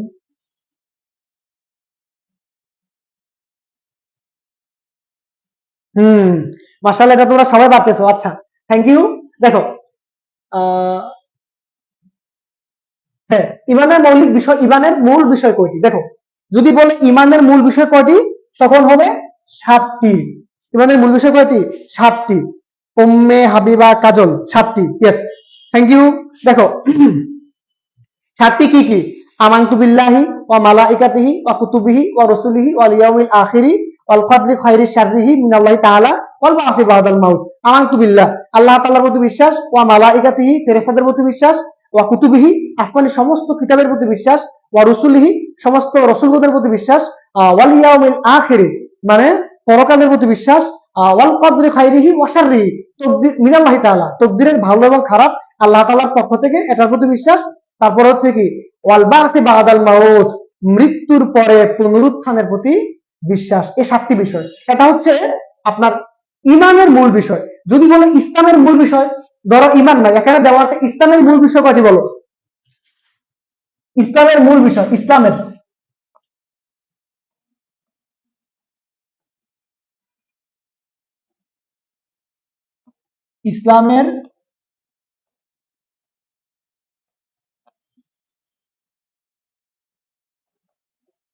বলো তো দেখি, ইসলামের মূল বিষয় কয়টি? এখানে ইমানের মূল বিষয় 7টি, ইসলামের মূল বিষয় কয়টি?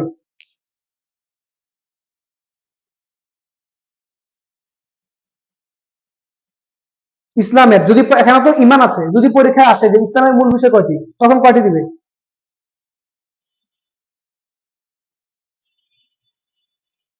খন্দকার তাফসির হোসেন তুহিন 7। আচ্ছা, একজন বলছে 5টি।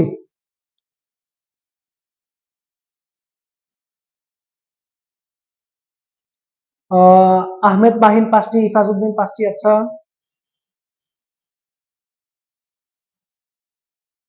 আচ্ছা, তাহলে ইসলামের মূল বিষয় 5টি, তাও ঠিক আছে, সবাইকে ধন্যবাদ। ইসলামের মূল বিষয় কয়টি? 5টি। আচ্ছা, এখন বলো যে ইমানের দিক কয়টি? এখানে মূল বিষয় আছে না, যদি বলে যে ইমানের দিক কয়টি, যদি বলে ইমানের কয়টি দিক রয়েছে, তখন কি হবে? ইমানের কয়টি দিক রয়েছে, তখন কি হবে?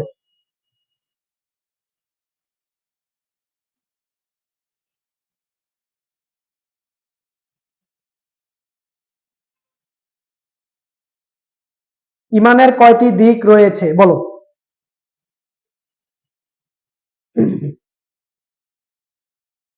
দুইটি। আলামিন শেখ দুইটি। আলামিন শেখ দুইটি। আচ্ছা, তারপরে দুইটি না? আচ্ছা, দেখো তোমরা সবাই বলতেছো দুইটি। ইমানের দুইটি দিক। ইফাজ উদ্দিন আহমেদ সে বলছে 3টি। হ্যাঁ, ইমানের 3টি দিক। এক নাম্বার হচ্ছে আপনার আন্তরিক বিশ্বাস, মৌখিক স্বীকৃতি, তদ অনুযায়ী আমল করা, এই 3টি। ইমানের দিক হচ্ছে 3টি: আন্তরিক বিশ্বাস, মৌখিক স্বীকৃতি, তদ অনুযায়ী আমল করা, এই 3টি হচ্ছে ইমানের দিক। যদি বলে ইসলামের দিক কয়টি, ইসলামের যদি দিক বলে কয়টি, তখন উত্তর হবে 2টি। ইসলামের দিক হচ্ছে 2টি, ইমানের দিক হচ্ছে 3টি, ইসলামের মূল বিষয় 5টি, ইমানের মূল বিষয় 7টি। মনে রাখবে, এগুলো তো আমাদের স্টুডেন্টরা গুলাই ফেলে।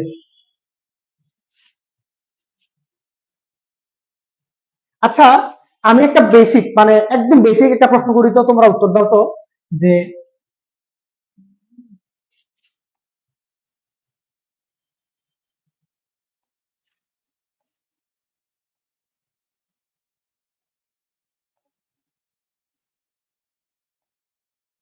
এই যে আকীদা অর্থ কি? একদম বেসিক একটা প্রশ্ন, আকীদা অর্থ কি? আমি অপশন দেই: বিশ্বাস, বিশ্বাস মালা, মৌলিক বিশ্বাস, আন্তরিক বিশ্বাস। তোমরা এটা লিখে দাও। আকীদা অর্থ কি? বিশ্বাস, বিশ্বাস মালা, মৌলিক বিশ্বাস, আন্তরিক বিশ্বাস। দাও তো দেখি।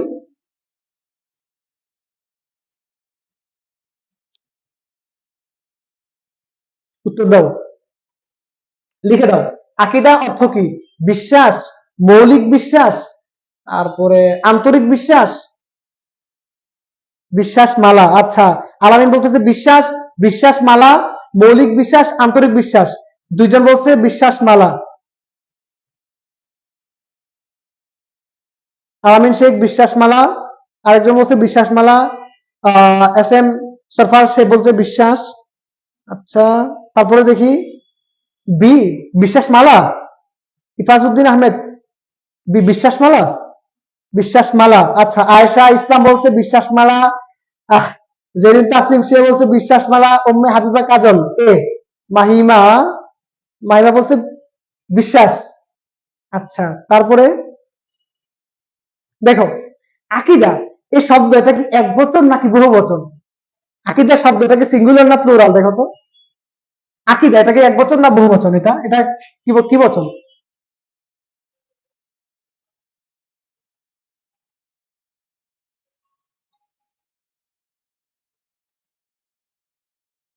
বিশ্বাস। এক বচন না বহু বচন আকীদা?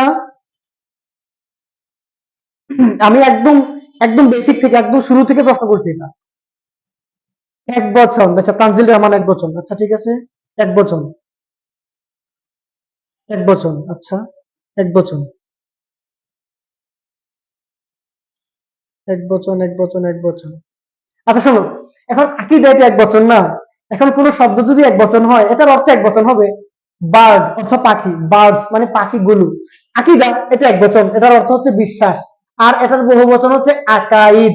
আকাইদ অর্থ বিশ্বাস মালা। যদি বলে আকিদা অর্থ কি, তখন হবে বিশ্বাস। এই যে আকিদা অর্থ হচ্ছে বিশ্বাস, আর আকাইদ হলো বিশ্বাস মালা। তোমরা এখানে অনেকে, এই যে জেরিন তাসনিম বলছে এক বচন, কিন্তু সে মনে হয় উত্তরে বলছে বিশ্বাস মালা। এই যে বহু বচন, বহু বচন কেন হবে? এক বচন আকিদা এক বচন, আকিদা এক বচন, বহু বচনে আকাইদ। তাহলে এটার উত্তর কি হবে? বিশ্বাস হবে, বিশ্বাস মালা হবে না। এই যে জেরিন তাসনিম কি বলছে, তাহলে বিশ্বাস মালা হবে। হ্যাঁ, বিশ্বাস মালাই হবে। ঠিক আছে, তোমাদের সবাইকে ধন্যবাদ। আচ্ছা,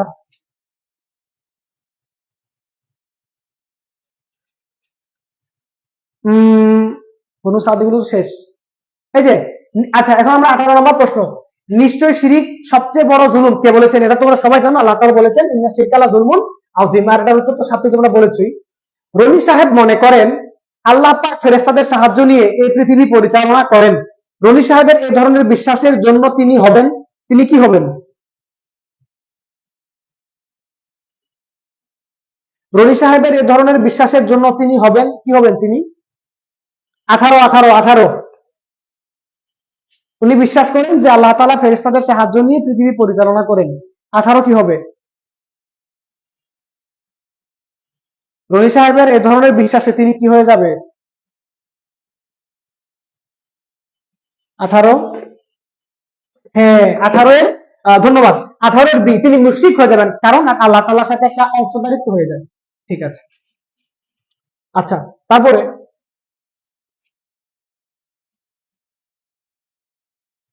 এমত অবস্থায় রনি সাহেবের করণীয়, এমত অবস্থায় রনি সাহেবের করণীয়, সে এখন কি করবে?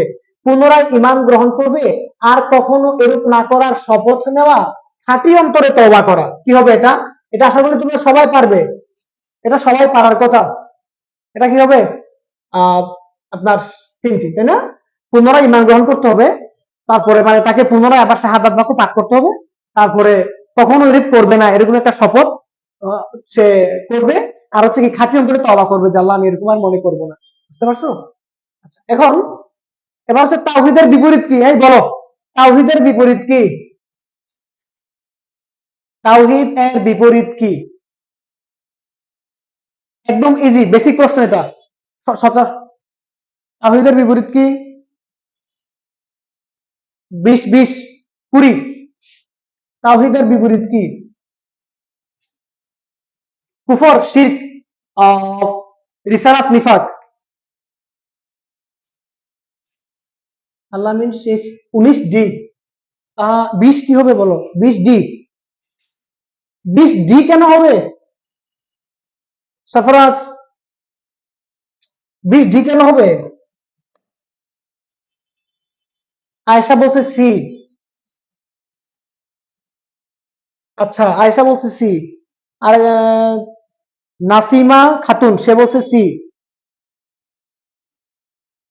হ্যাঁ শোনো, কে বলছে? সরফরাজ। শোনো, সরফরাজ, নিফাক হচ্ছে আপনার মুনাফিকি আর কি। আমি কিন্তু ক্লাসে শুরুতে বলছিলাম, নিফাক হচ্ছে মুনাফিকি, মানে মুখে মুখে এক আর তার অন্তরে আরেক, দুইটা দুই জিনিস। এটা হচ্ছে আপনার নিফাকি। তবে তাওহীদের বিপরীত হচ্ছে শিরক, মানে আল্লাহ তাআলার একত্ববাদ, এটা হচ্ছে তাওহীদ। এটা হচ্ছে একত্ববাদ। তাওহীদ মানে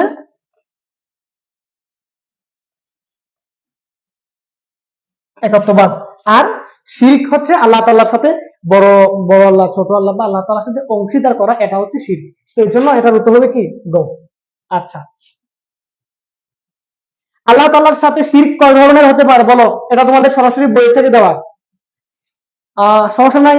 সরফরাজ, সরফরাজ সরি না, সরি বলা দরকার নাই। তুমি তোমাকে ধন্যবাদ, তুমি অনেকগুলো প্রশ্নের উত্তর দিয়েছো, সঠিক উত্তর দিয়েছো, এর জন্য তোমাকে ধন্যবাদ। বলো, আল্লাহর সাথে শিরক কয় ধরনের হতে পারে? 21 এ জানি। আচ্ছা, হ্যাঁ আল্লাহ তাআলার সাথে 4 ধরনের শিরক হতে পারে। আর বেশি নয়, আমরা কুমিল্লা বোর্ডের প্রশ্নটা সলভ করে তারপরে সৃজনশীল তোমরা কিভাবে লিখবে, সৃজনশীল প্রশ্ন একটা আমরা একটু একটু সলভ করে ইনশাল্লাহ আমরা আমাদের ক্লাস শেষ করে দিব ইনশাল্লাহ। তোমাদের গুরুত্বপূর্ণ সময় আমি আর নষ্ট করতে চাই না। আচ্ছা, রসুল সাল্লাল্লাহু আলাইহি সাল্লাম, রসুল তোমাদের যা দেন তা তোমরা গ্রহণ করো, আর যা থেকে নিষেধ করেন তা থেকে বিরত থাকো। মা আতাকুমুর রাসূলু ফাখুযুহু ওয়া মা নাহাকুম আনহু ফান্তাহু। আল্লাহ রসুল তোমাদেরকে যা দিয়েছেন তা গ্রহণ করো, যা থেকে তোমাদেরকে দূরে থাকতে বলেছেন, হ্যাঁ, তা থেকে তোমরা কি করো, দূরে থাকো, বিরত থাকো। এই আয়াত দ্বারা কিসের গুরুত্ব দিয়েছেন? তাওহীদের, শরীয়তের, আমানতের, ইমানের, বলো। এই আয়াত দ্বারা কিসের গুরুত্ব দেওয়া হয়েছে বলো তো দেখি? 22-এর উত্তর কি হবে?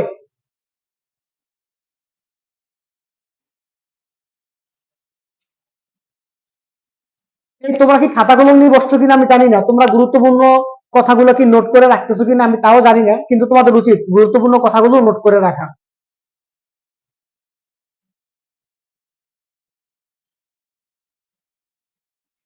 22-এর, আচ্ছা আচ্ছা, আলামিন শেখ বলছে 22-এর 2, জেরিন সে বলছে 22-এর বি। আচ্ছা, হ্যাঁ, এটা হচ্ছে শরীয়তের। আমরা কিন্তু শরীয়ত নিয়ে প্রথমে বলেছিলাম যে মুসলিম মনীষীগণ শরীয়তকে কয় ভাগে ভাগ করেছে? 3 ভাগে। শরীয়তের মূল উৎস কয়টি? 2টি। শরীয়তের উৎস কয়টি? 4টি। এবার 23 নাম্বার, বাইতুল ইজ্জা নামক স্থানটি কোথায় অবস্থিত? এটা একদম সরাসরি বইয়ের থেকে দেওয়া। বাইতুল ইজ্জা নামক স্থান, বাইতুল ইজ্জা নামক স্থানটি কোথায় অবস্থিত বলো? 23, ইফাজ উদ্দিন আহমেদ, 22-এর বি, হ্যাঁ, বলো বাইতুল ইজ্জা নামক স্থানটি কোথায় অবস্থিত?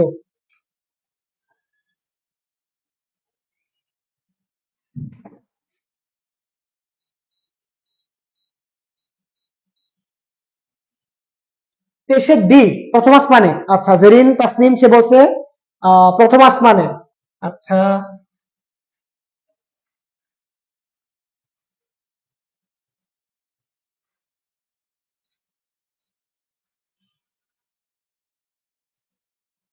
কি আর কেউ জানো? আচ্ছা, আয়েশা বলছে 23-এর ডি, প্রথম আসমানে। নাসিমা খাতুন এ, মক্কায়। আচ্ছা, একজন বলছে মক্কায়, দুজন বলছে প্রথম আসমানে। আর কে কি বলো তোমরা?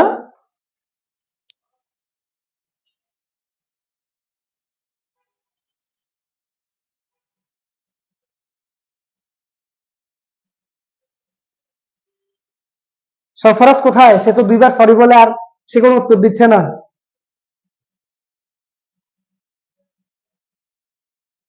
আচ্ছা, ডি, ঠিক আছে, ডি। শোনো, এটা হচ্ছে প্রথম আসমানে। আমরা জানি যে পবিত্র কোরআন লাইলাতুল কদরে প্রথম আসমানে বাইতুল ইজ্জা নামক স্থানে একসাথে নাজিল হয়েছে। প্রথম আসমানে পবিত্র কোরআন প্রথম আসমানে কদরের রাত্রে আপনার বাইতুল ইজ্জা নামক স্থানে একসাথে নাজিল হয়েছে। পরবর্তীতে এটা ধারাবাহিকভাবে ধাপে ধাপে ধাপে ধাপে দীর্ঘ 23 বছরে আল্লাহ রসুলের উপরে নাজিল হয়েছে।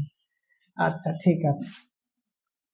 24 নম্বর, হে ইমানদারগণ, তোমরা আল্লাহকে ভয় করো এবং সঠিক কথা বলো। ইত্তাকুল্লাহ ওয়া কুলু কওলান সাদীদা। এই আয়াত দ্বারা বোঝানো হয়েছে আমানতের গুরুত্ব, শালীনতার গুরুত্ব, সত্যবাদিতার গুরুত্ব, পরিচ্ছন্নতার গুরুত্ব। এটা তোমরা সবাই জানো। যেহেতু সঠিক কথা বলো, এখানে আল্লাহ তাআলা কি সত্যবাদিতার গুরুত্ব বোঝানো হয়েছে, এটা তোমরা সবাই জানো। আচ্ছা,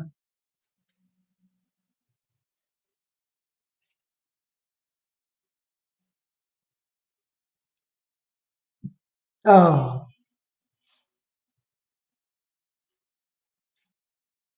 25 নাম্বারটা দেখো তো, 25 নাম্বারকে পারো যে জামাত শুরু হওয়ার জন্য ইকামত দেওয়ার বিধানটি কি? ছেলেরা,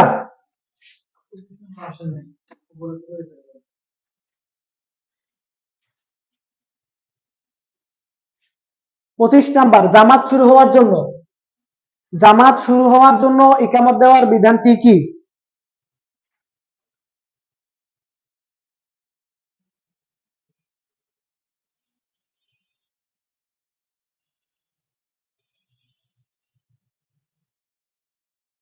25 সি। আচ্ছা, 25 সি, একজন বলছে সুন্নতে মুআক্কাদা। তারপরে দেখা যায় না স্যার, এখন তো দেখা যায়, তাই না?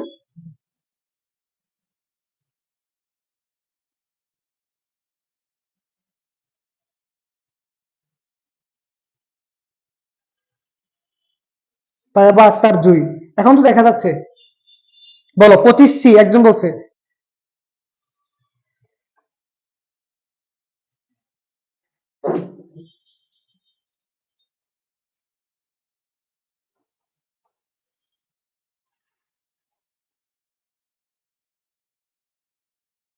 হুম, আমাদের হাতে সময় খুব কম। আচ্ছা, এটার উত্তর হচ্ছে সূরাতে মুআক্কাদা। আচ্ছা, তারপরে রুকুর পর সোজা হয়ে দাঁড়ানোর বিধান কি তোমরা জানো? রুকুর পরে সোজা হয়ে দাঁড়ানো, দুই সাজদার মধ্যে সোজা হয়ে বসা, এটা হচ্ছে সুন্নতে মুআক্কাদা। সুন্নতে মুআক্কাদা।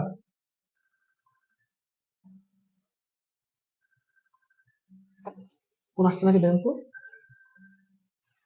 আচ্ছা, তারপর এগুলো কি ওয়াজিব। কবরে যে সকল ফেরেশতা মৃত ব্যক্তিকে প্রশ্ন করবেন তাদের কি বলা হয়? এটা তোমরা সবাই জানো যে মানুষ মারা যাওয়ার পরে কবরে ফেরেশতা আসবেন এবং কি কবরে ফেরেশতারা কি করবেন প্রশ্ন করবেন, সেটা হচ্ছে কি মুনকার এবং নাকির। এই দুজন ফেরেশতা কি করবেন? প্রশ্ন করবেন। আচ্ছা, কোন কোন আমল কিয়ামতের দিন শাফায়াত করবে? কোরআন, আল কোরআন, সিয়াম, যাকাত। 28 নাম্বার, 28 নাম্বার উত্তর দাও তোমরা দেখি।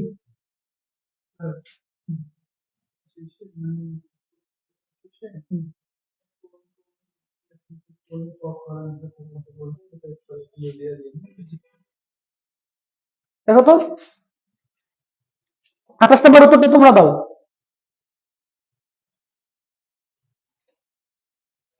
আমি শুধু একটা সৃজনশীল তোমাদেরকে বুঝাই দিব, তোমরা কিভাবে লিখবে। হ্যাঁ, বলো 28 নাম্বার কি হবে দেখি। 28 এ। আচ্ছা, তাই বা ডি, তাই বা কি বলছে 28 ডি হবে?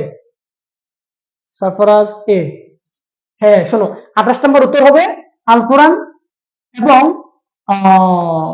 সিয়াম। আল কোরআন এবং সিয়াম কি করবেন? মানুষকে সাফায়াত করবেন। আচ্ছা, এবার 29 নম্বর প্রশ্ন, হযরত ওমর রাদিয়াল্লাহু তাআলা আনহু এর শাহাদাতের পর। এই আমি ঢাকা বোর্ডের প্রশ্ন যখন সলভ করছি আমি তখনই বলছি যে কোরআন সংকলন থেকে পরীক্ষায় প্রশ্ন আসে, একাধিক প্রশ্ন আসে, একাধিক প্রশ্ন আসে। দেখো না, দেখো কুমিল্লা বোর্ড আরেকটা, যে হযরত ওমর রাদিয়াল্লাহু তাআলা আনহু এর শাহাদাতের পর পবিত্র কোরআনের মূল পান্ডুলিপি কার কাছে সংরক্ষিত ছিল? 29 নাম্বার, 29 ডি। কে বলছে? নাসিমা খাতুন, ডি। আচ্ছা, হ্যাঁ, এটা হচ্ছে হযরতে হাফসা রাদিয়াল্লাহু তাআলা আনহা। হযরতে হাফসা রাদিয়াল্লাহু তাআলা, হযরত ওমর, হযরত আপনার ওমর রাদিয়াল্লাহু তাআলা আনহু শাহাদাতের পর কোরআনের মূল পান্ডুলিপি কোথায়? হযরতে হাফসা রাদিয়াল্লাহু তাআলা আনহার কাছে কি ছিলেন? সংরক্ষিত ছিলেন। আচ্ছা, লাস্ট, মহানবী সাল্লাল্লাহু আলাইহি সাল্লাম হিজরতের পূর্বে মদিনায় কোরআন শিক্ষাদানের জন্য কাকে প্রেরণ করেন? দেখি, এটা লাস্ট প্রশ্ন, তোমরা উত্তরটা দিয়ে দাও।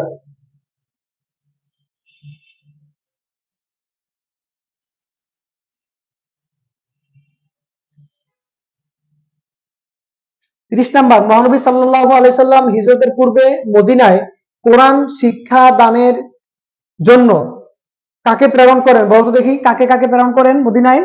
এখানে কার কার নাম আছে দেখো, এখানে কার কার নাম দেয়া আছে? হযরতে উমর ইবনুল খাত্তাব রাদিয়াল্লাহু তাআলা আনহু, হযরতে মুসআব ইবনে উমাইর রাদিয়াল্লাহু তাআলা আনহু, হযরতে আব্দুল্লাহ ইবনে উম্মে মাকতুম রাদিয়াল্লাহু তাআলা আনহু। কার কার নাম আছে এখানে? তিনজনের নাম বলো, কাকে? 30 নম্বরের অ্যান্সার কি হবে? তয়বা আক্তার জুই, বি। আচ্ছা, তয়বা আক্তার জুই একজন বলছে বি, হযরত ওমর আর হযরত আব্দুল্লাহ ইবনে উম্মে মাকতুম। আচ্ছা, তারপরে সরফরাজ সে বলছে এ, মানে হযরত ওমর ইবনে খাত্তাব আর মুসআব ইবনে উমাইর। আচ্ছা, দেখি আর কে বলে। জেরিন তাসনিম বলছে 30 এর বি, মে বি। 30 এর বি, মে বি, তাই না? আচ্ছা, তারপরে দেখি আর কে বল, একদম লাস্ট। দেখি লাস্ট কে পারো। একজন বলছে বি, একজন এ, তারপরে কি হবে বলো।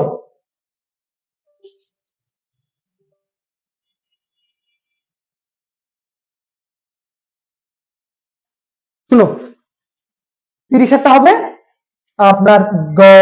30-এর কি হবে? গ। হযরতে মুসআব ইবনে উমাইর, হযরতে মুসআব ইবনে উমাইর এবং হযরতে আব্দুল্লাহ ইবনে উম্মে মাকতুম রাদিয়াল্লাহু তাআলা আনহু। বুঝছো? মুসআব ইবনে উমাইর এবং হযরত আব্দুল্লাহ ইবনে উম্মে মাকতুম রাদিয়াল্লাহু তাআলা আনহু, এই দুইজনকে আপনার রাসূল সাল্লাল্লাহু আলাইহি ওয়াসাল্লাম হিজরতের পূর্বে মদিনায় কোরআন শিক্ষাদানের জন্য প্রেরণ করেছিলেন। আমরা এখন তোমরা কোন কোন জায়গা থেকে পড়লে, আমরা বোর্ড প্রশ্ন আর সমাধান করব না, আর তোমাদের গুরুত্বপূর্ণ সময় নষ্ট করবো না। এখন তোমরা বইয়ের থেকে কোন কোন জিনিসগুলো পড়বে, কোন কোন জিনিসগুলো পড়বে এগুলো এখন আমি তোমাদেরকে বলে দিব ইনশাল্লাহ। দেখো, প্রথমে তোমরা তাওহীদ,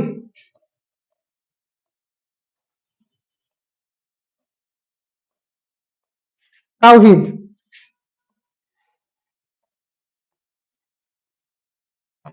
কুফর,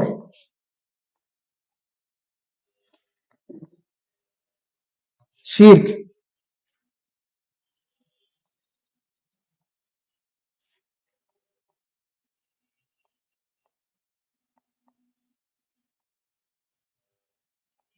আল কোরআন। এই যে ওই যে আমরা একটা প্রশ্ন করলাম না যে বাইতুল ইজ্জা কোন জায়গায়, এটা আল কোরআন থেকে। পবিত্র কোরআন শরীফ প্রথম আসমানে লাইলাতুল কদরের রাতে প্রথম আসমানে বাইতুল ইজ্জা নামক স্থানে নাজিল হয়েছে, এটা আল কোরআন থেকে আসছে। তারপরে আল কোরআন,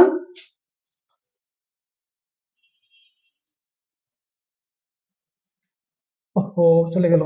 আচ্ছা, আল কোরআন সংকলন, আল কোরআন,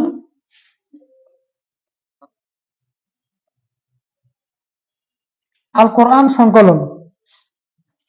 তারপরে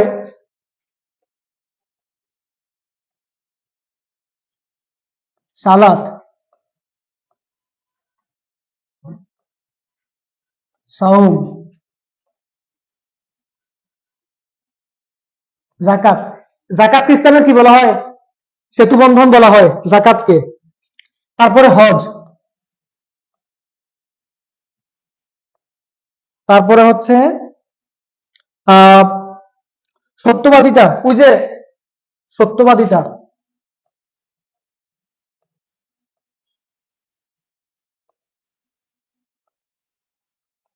সত্যবাদিতা, সুদ, ঘোষ। তারপর হচ্ছে আখলাক। এই আখলাক কত প্রকার? এটার চার শেষ হয়তো। আখলাক,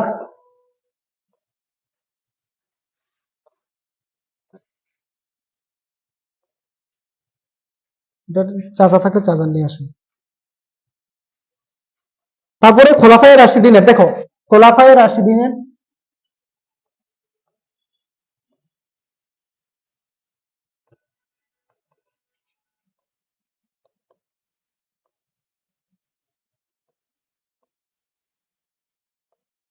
এটা চাচা থাকলে চাচাটা নিয়ে আসেন, একটু কষ্ট করে শেষ করে দিচ্ছি। তাও যদি অফ হয়ে যায়, না বলা যায় না তো, বলা যায় না, আপনি নিয়ে আসেন। বলা যায় না, আমি এটা শেষ করে দিলে বেশিক্ষণ সময় নিব না। এই দেখো, এগুলো একটা স্ক্রিনশট নাও, স্ক্রিনশট নিয়ে ওকে বলো। এগুলো আমি এখন যা লিখছি এগুলো একটা স্ক্রিনশট নিয়ে তোমরা ওকে বলো তো দেখি। স্ক্রিনশট নাও, স্ক্রিনশট নিয়ে ওকে বলো।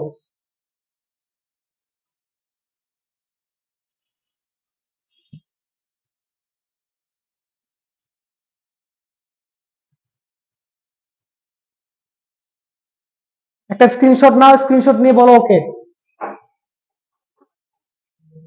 বলেছে হ্যাঁ, স্ক্রিনশট নিয়ে ওকে বলো। আচ্ছা, চ্যাপ্টার 2 থেকে কিছু বলি নাই, এসে দেখি চ্যাপ্টার 2 তে কি আছে, দেখতেছি, দাঁড়াও।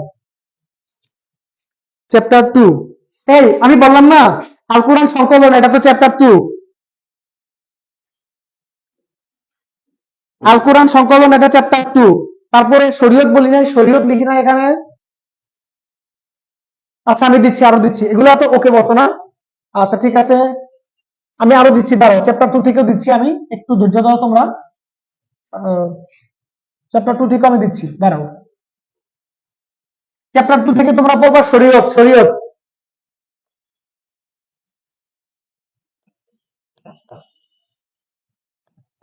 শরীয়ত পড়বা। তারপরে আল কোরআন সংকলনটা আমি আগে দিয়েছি।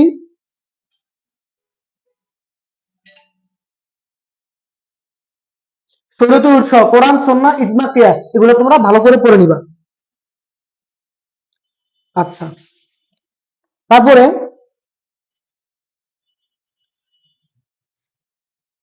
ওই যে খোলাফায়ে রাশিদিনের যে আদর্শ, তারপর হচ্ছে জ্ঞান, একদম তোমরা দেখো লাস্টে, জ্ঞান, বিজ্ঞান ও প্রযুক্তি চর্চায় মুসলমানদের অবদান।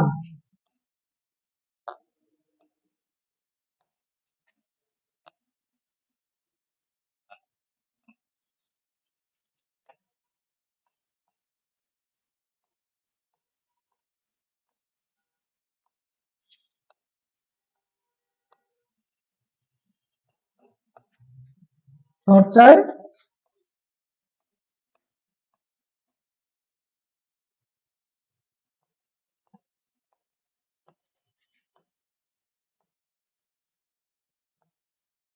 হ্যাঁ, জ্ঞান বিজ্ঞান ও প্রযুক্তি চর্চায় মুসলমানদের অবদান।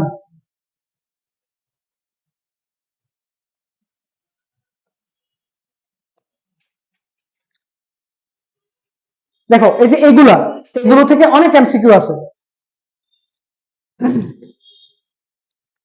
তারপরে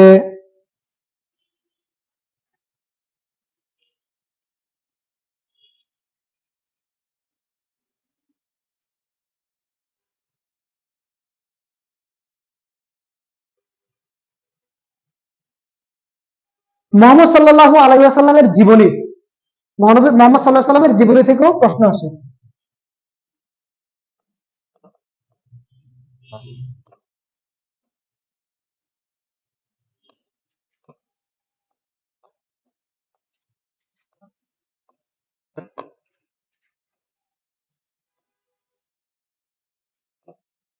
হ্যাঁ, রাসূল সাল্লাল্লাহু আলাইহি ওয়াসাল্লামের জীবনী থেকেও কি করে প্রশ্ন আসে।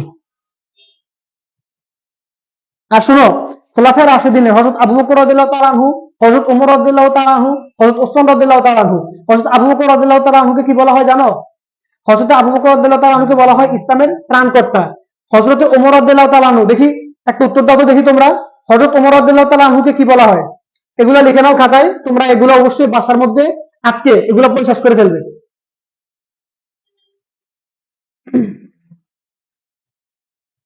এই যেগুলো এগুলো আজকে তোমরা পড়ে শেষ করে ফেলবে বাসায়। যে যে আমি পাঠগুলো পড়েছি খুবই গুরুত্ব সহকারে তোমরা এগুলো পড়বে। আর শোনো, আরেকটা কথা আমি বলে দিই, অবশ্যই অবশ্যই অবশ্যই অবশ্যই অনুশীলনীর সকল এমসিকিউ সমাধান করে যাবে। অনুশীলনীর যে এমসিকিউ যেগুলো আছে, তোমরা সবগুলা অনুশীলনীর যে এমসিকিউ ধরো, তোমাদের এখানে যতগুলা পাঠ বা যতগুলো অধ্যায় আছে, পঞ্চম অধ্যায় 5টা অধ্যায়ের সবগুলা এমসিকিউ তোমরা দেখে যাবে, সেখান থেকেও পরীক্ষা চলে আসতে পারে, অনেক বোর্ড দিয়ে দেয়।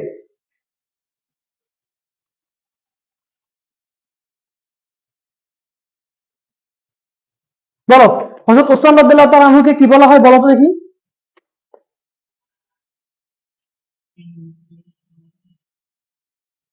আমি মুছে ফেলি।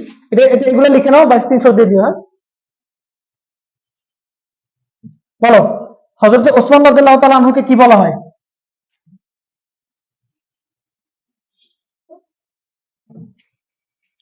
হযরত ওসমান রাদিয়াল্লাহু তাআলা আনহুকে কি বলা হয়? কেউ জানো তোমরা? কেউ জানো না, এর জন্য কোনো উত্তরও নাই। এই যে হুম, কেউ জানো না। দেখি কেউ বলতে পারো কিনা।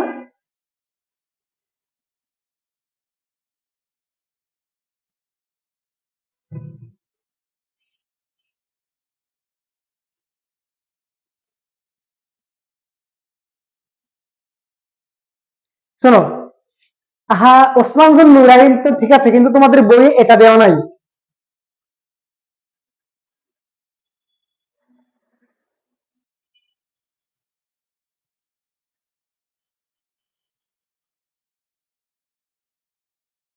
তোমাদের বইয়ে এটা দেওয়া নাই,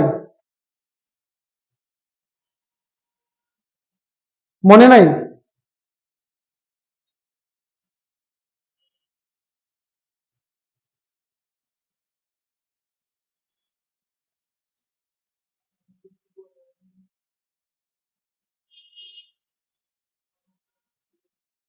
হযরতে ওসমান জুন নুরাইনকে বলা হয় জামিউল কোরআন। এটা পরীক্ষায় আসে যে হযরত ওসমান রাদিয়াল্লাহু তাআলা আনহুকে কি বলা হয়। হযরত ওসমান জুন নুরাইন রাদিয়াল্লাহু তাআলা আনহুকে বলা হয় জামিউল কোরআন, মানে কোরআন একত্রকারী। কোরআন কি কারী? একত্রকারী। হযরত ওসমান জুন নুরাইনকে বলা হয় জামিউল কোরআন। এটা অবশ্যই তোমরা দেখে নিবে, ওনাদের জীবনীগুলো তোমরা অবশ্যই পড়ে নিবে। আর হাদিস থেকে শোনো, হাদিস থেকে বৃক্ষরোপণ সম্পর্কে যে হাদিস, সেটা থেকে আসে। বৃক্ষরোপণ সম্পর্কে যে হাদিস আছে, সেই হাদিস থেকেও আসে। তারপরে নিয়ত সম্পর্কে হাদিস আছে, তবে বৃক্ষরোপণ থেকে একটু বেশি আসে। আর ব্যবসায় সততা সম্পর্কে তো আমরা পড়েছি, সত্যবাদিতা, ব্যবসা, এগুলা হচ্ছে তোমরা তৃতীয় অধ্যায়ের যে জিনিসগুলো আছে, যেগুলো বলে দিচ্ছে, ওগুলো থেকে চলে আসবে ইনশাল্লাহ। চলো আমরা একদম লাস্ট পর্যায়ে, আমরা ক্লাসের একদম লাস্ট পর্যায়ে চলে আসছি। আমরা এখন কিছু আহ একটা সৃজনশীল দেখবো মাত্র, যে কোনো একটা বইয়ের একটা সৃজনশীল দেখবো মাত্র।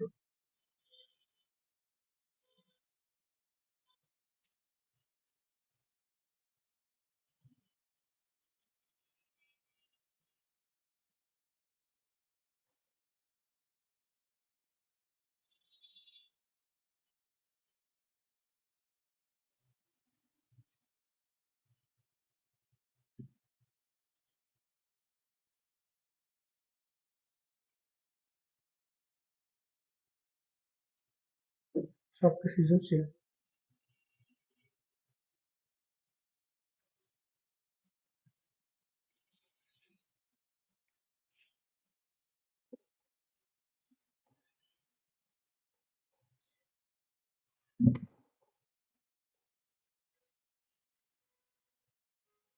আচ্ছা, তোমাদের এই পিডিএফ এ খুব সম্ভবত সৃজনশীল নাই, শুধু এমসিকিউ দেওয়া। আমরা এগুলো অ্যারেঞ্জ করতে পারি নাই সৃজনশীলটা।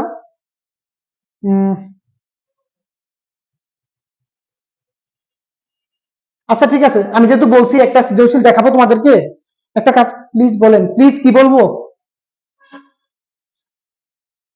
কে এটা? আচ্ছা, তোমাদের যাদের কাছে বই আছে একটা কাজ করো, তোমরা বইটা বের করো না হয়, প্রথম অধ্যায় থেকে একটা সৃজনশীল দেখে আমরা পড়ি। তোমাদের বইয়ের প্রথম অধ্যায় যে সৃজনশীল, আমি এখনই শেষ করে দিচ্ছি।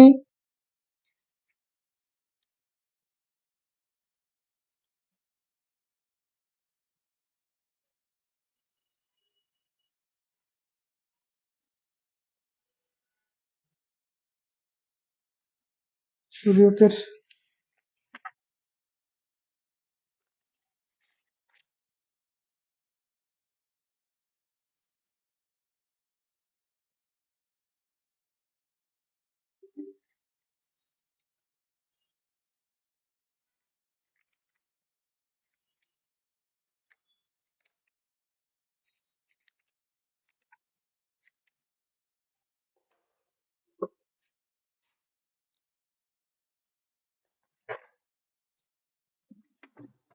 আরে ভাই ফোন কই? হ্যাঁ, আচ্ছা পিডিএফ এ তো মনে হয় এখানে,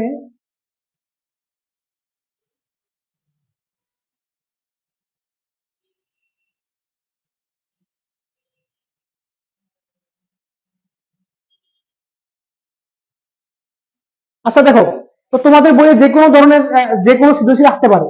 তো তোমরা সৃজনশীল, প্রত্যেকটা সৃজনশীলের আমি লাস্ট ফিনিশিং দিয়ে দিচ্ছি, তোমরা প্রত্যেকটা সৃজনশীলের ধারাবাহিকতাগুলোকে বজায় রাখবে। আমি এখানে পিডিএফটা অ্যারেঞ্জ করতে পারতেছি না, এখানে সৃজনশীলটা নাই, এখানে শুধু এমসিকিউ দেওয়া, বুঝছো? এখানে শুধু এমসিকিউ দেওয়ার জন্য আমি সৃজনশীল দেখতে পারতেছি না। তোমরা যে কোনো, ধরো যদি কোনো খলিফার থেকে প্রশ্ন আসে, ধরো একজন খলিফার থেকে প্রশ্ন আসলো, ধরো আব্দুল করিম সাহেব, তোমরা আমার কথার একটু সুন্দর মতো মনোযোগ দিয়ে শোনো। ধরো পরীক্ষা আসলো যে আব্দুল করিম সাহেব মেম্বার নির্বাচিত হওয়ার পরে,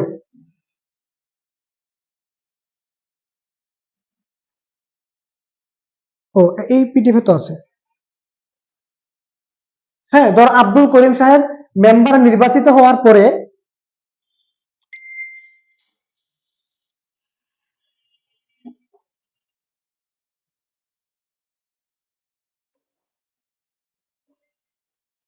তিনি এলাকার মানুষের জন্য, তিনি এলাকার মানুষের জন্য তার সবসময় নিবেদিত প্রাণ ছিল। এমনকি তিনি এলাকায় যে তিনি তার এলাকায় ঘুরে ঘুরে মানুষের খোঁজ খবর নিতেন। এমনকি রাতের বেলায় যেও তিনি মানুষের ঘরের অবস্থান জানার চেষ্টা করতেন, কারো কোনো সুখ দুঃখ আছে কিনা সেগুলো জানার চেষ্টা করতেন। এমনকি কারো ঘরে কোনো খাবার না থাকলে তিনি সেগুলো নিজের মাথায় বহন করে মানুষের ঘরে পৌঁছে দিতেন, মানুষের ঘরে পৌঁছে দিতেন। এখন গণবার আসতে পারে যে উদ্দীপকে উল্লেখিত চরিত্রটি বা উদ্দীপকে উল্লেখিত আব্দুল করিম সাহেবের কাজটি কার সাথে মিল পাওয়া যায়।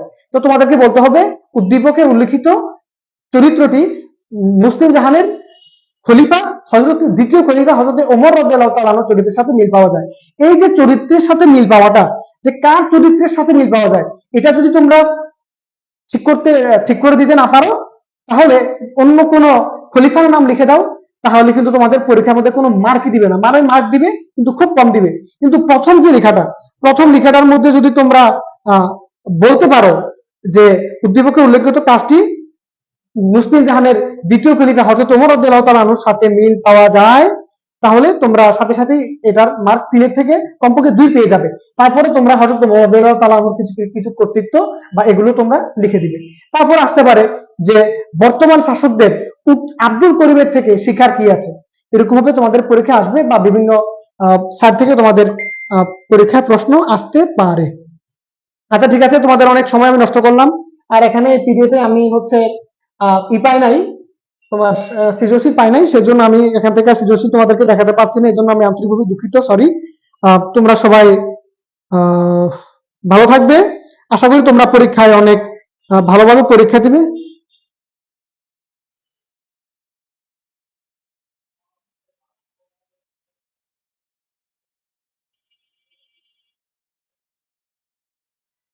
এই আশাবাদ ব্যক্ত করে আমি আমার আজকের এই ক্লাসটাকে শেষ করে দিচ্ছি। তোমরা যারা আজকের ক্লাসটা করেছো তোমাদের সকলকে আন্তরিক ভাবে ধন্যবাদ জানাচ্ছি। ওকে সবাইকে, তোমরা সবাই সুন্দর করে পরীক্ষা দিবে ইনশাল্লাহ, আর সুন্দরভাবে তোমরা পরীক্ষা লিখবে, সুস্থ থাকবে, এই আশাবাদ ব্যক্ত করে তোমাদের সকলের উজ্জ্বল ভবিষ্যৎ কামনা করে নলেজ পয়েন্ট একাডেমির পক্ষ থেকে তোমাদের সকলকে আন্তরিক মোবারকবাদ জানিয়ে আজকে আমি আমার এই ক্লাসকে এখানে সমাপ্ত ঘোষণা করছি। সকলে ভালো থাকবে। আসসালামু আলাইকুম ওয়া রাহমাতুল্লাহ।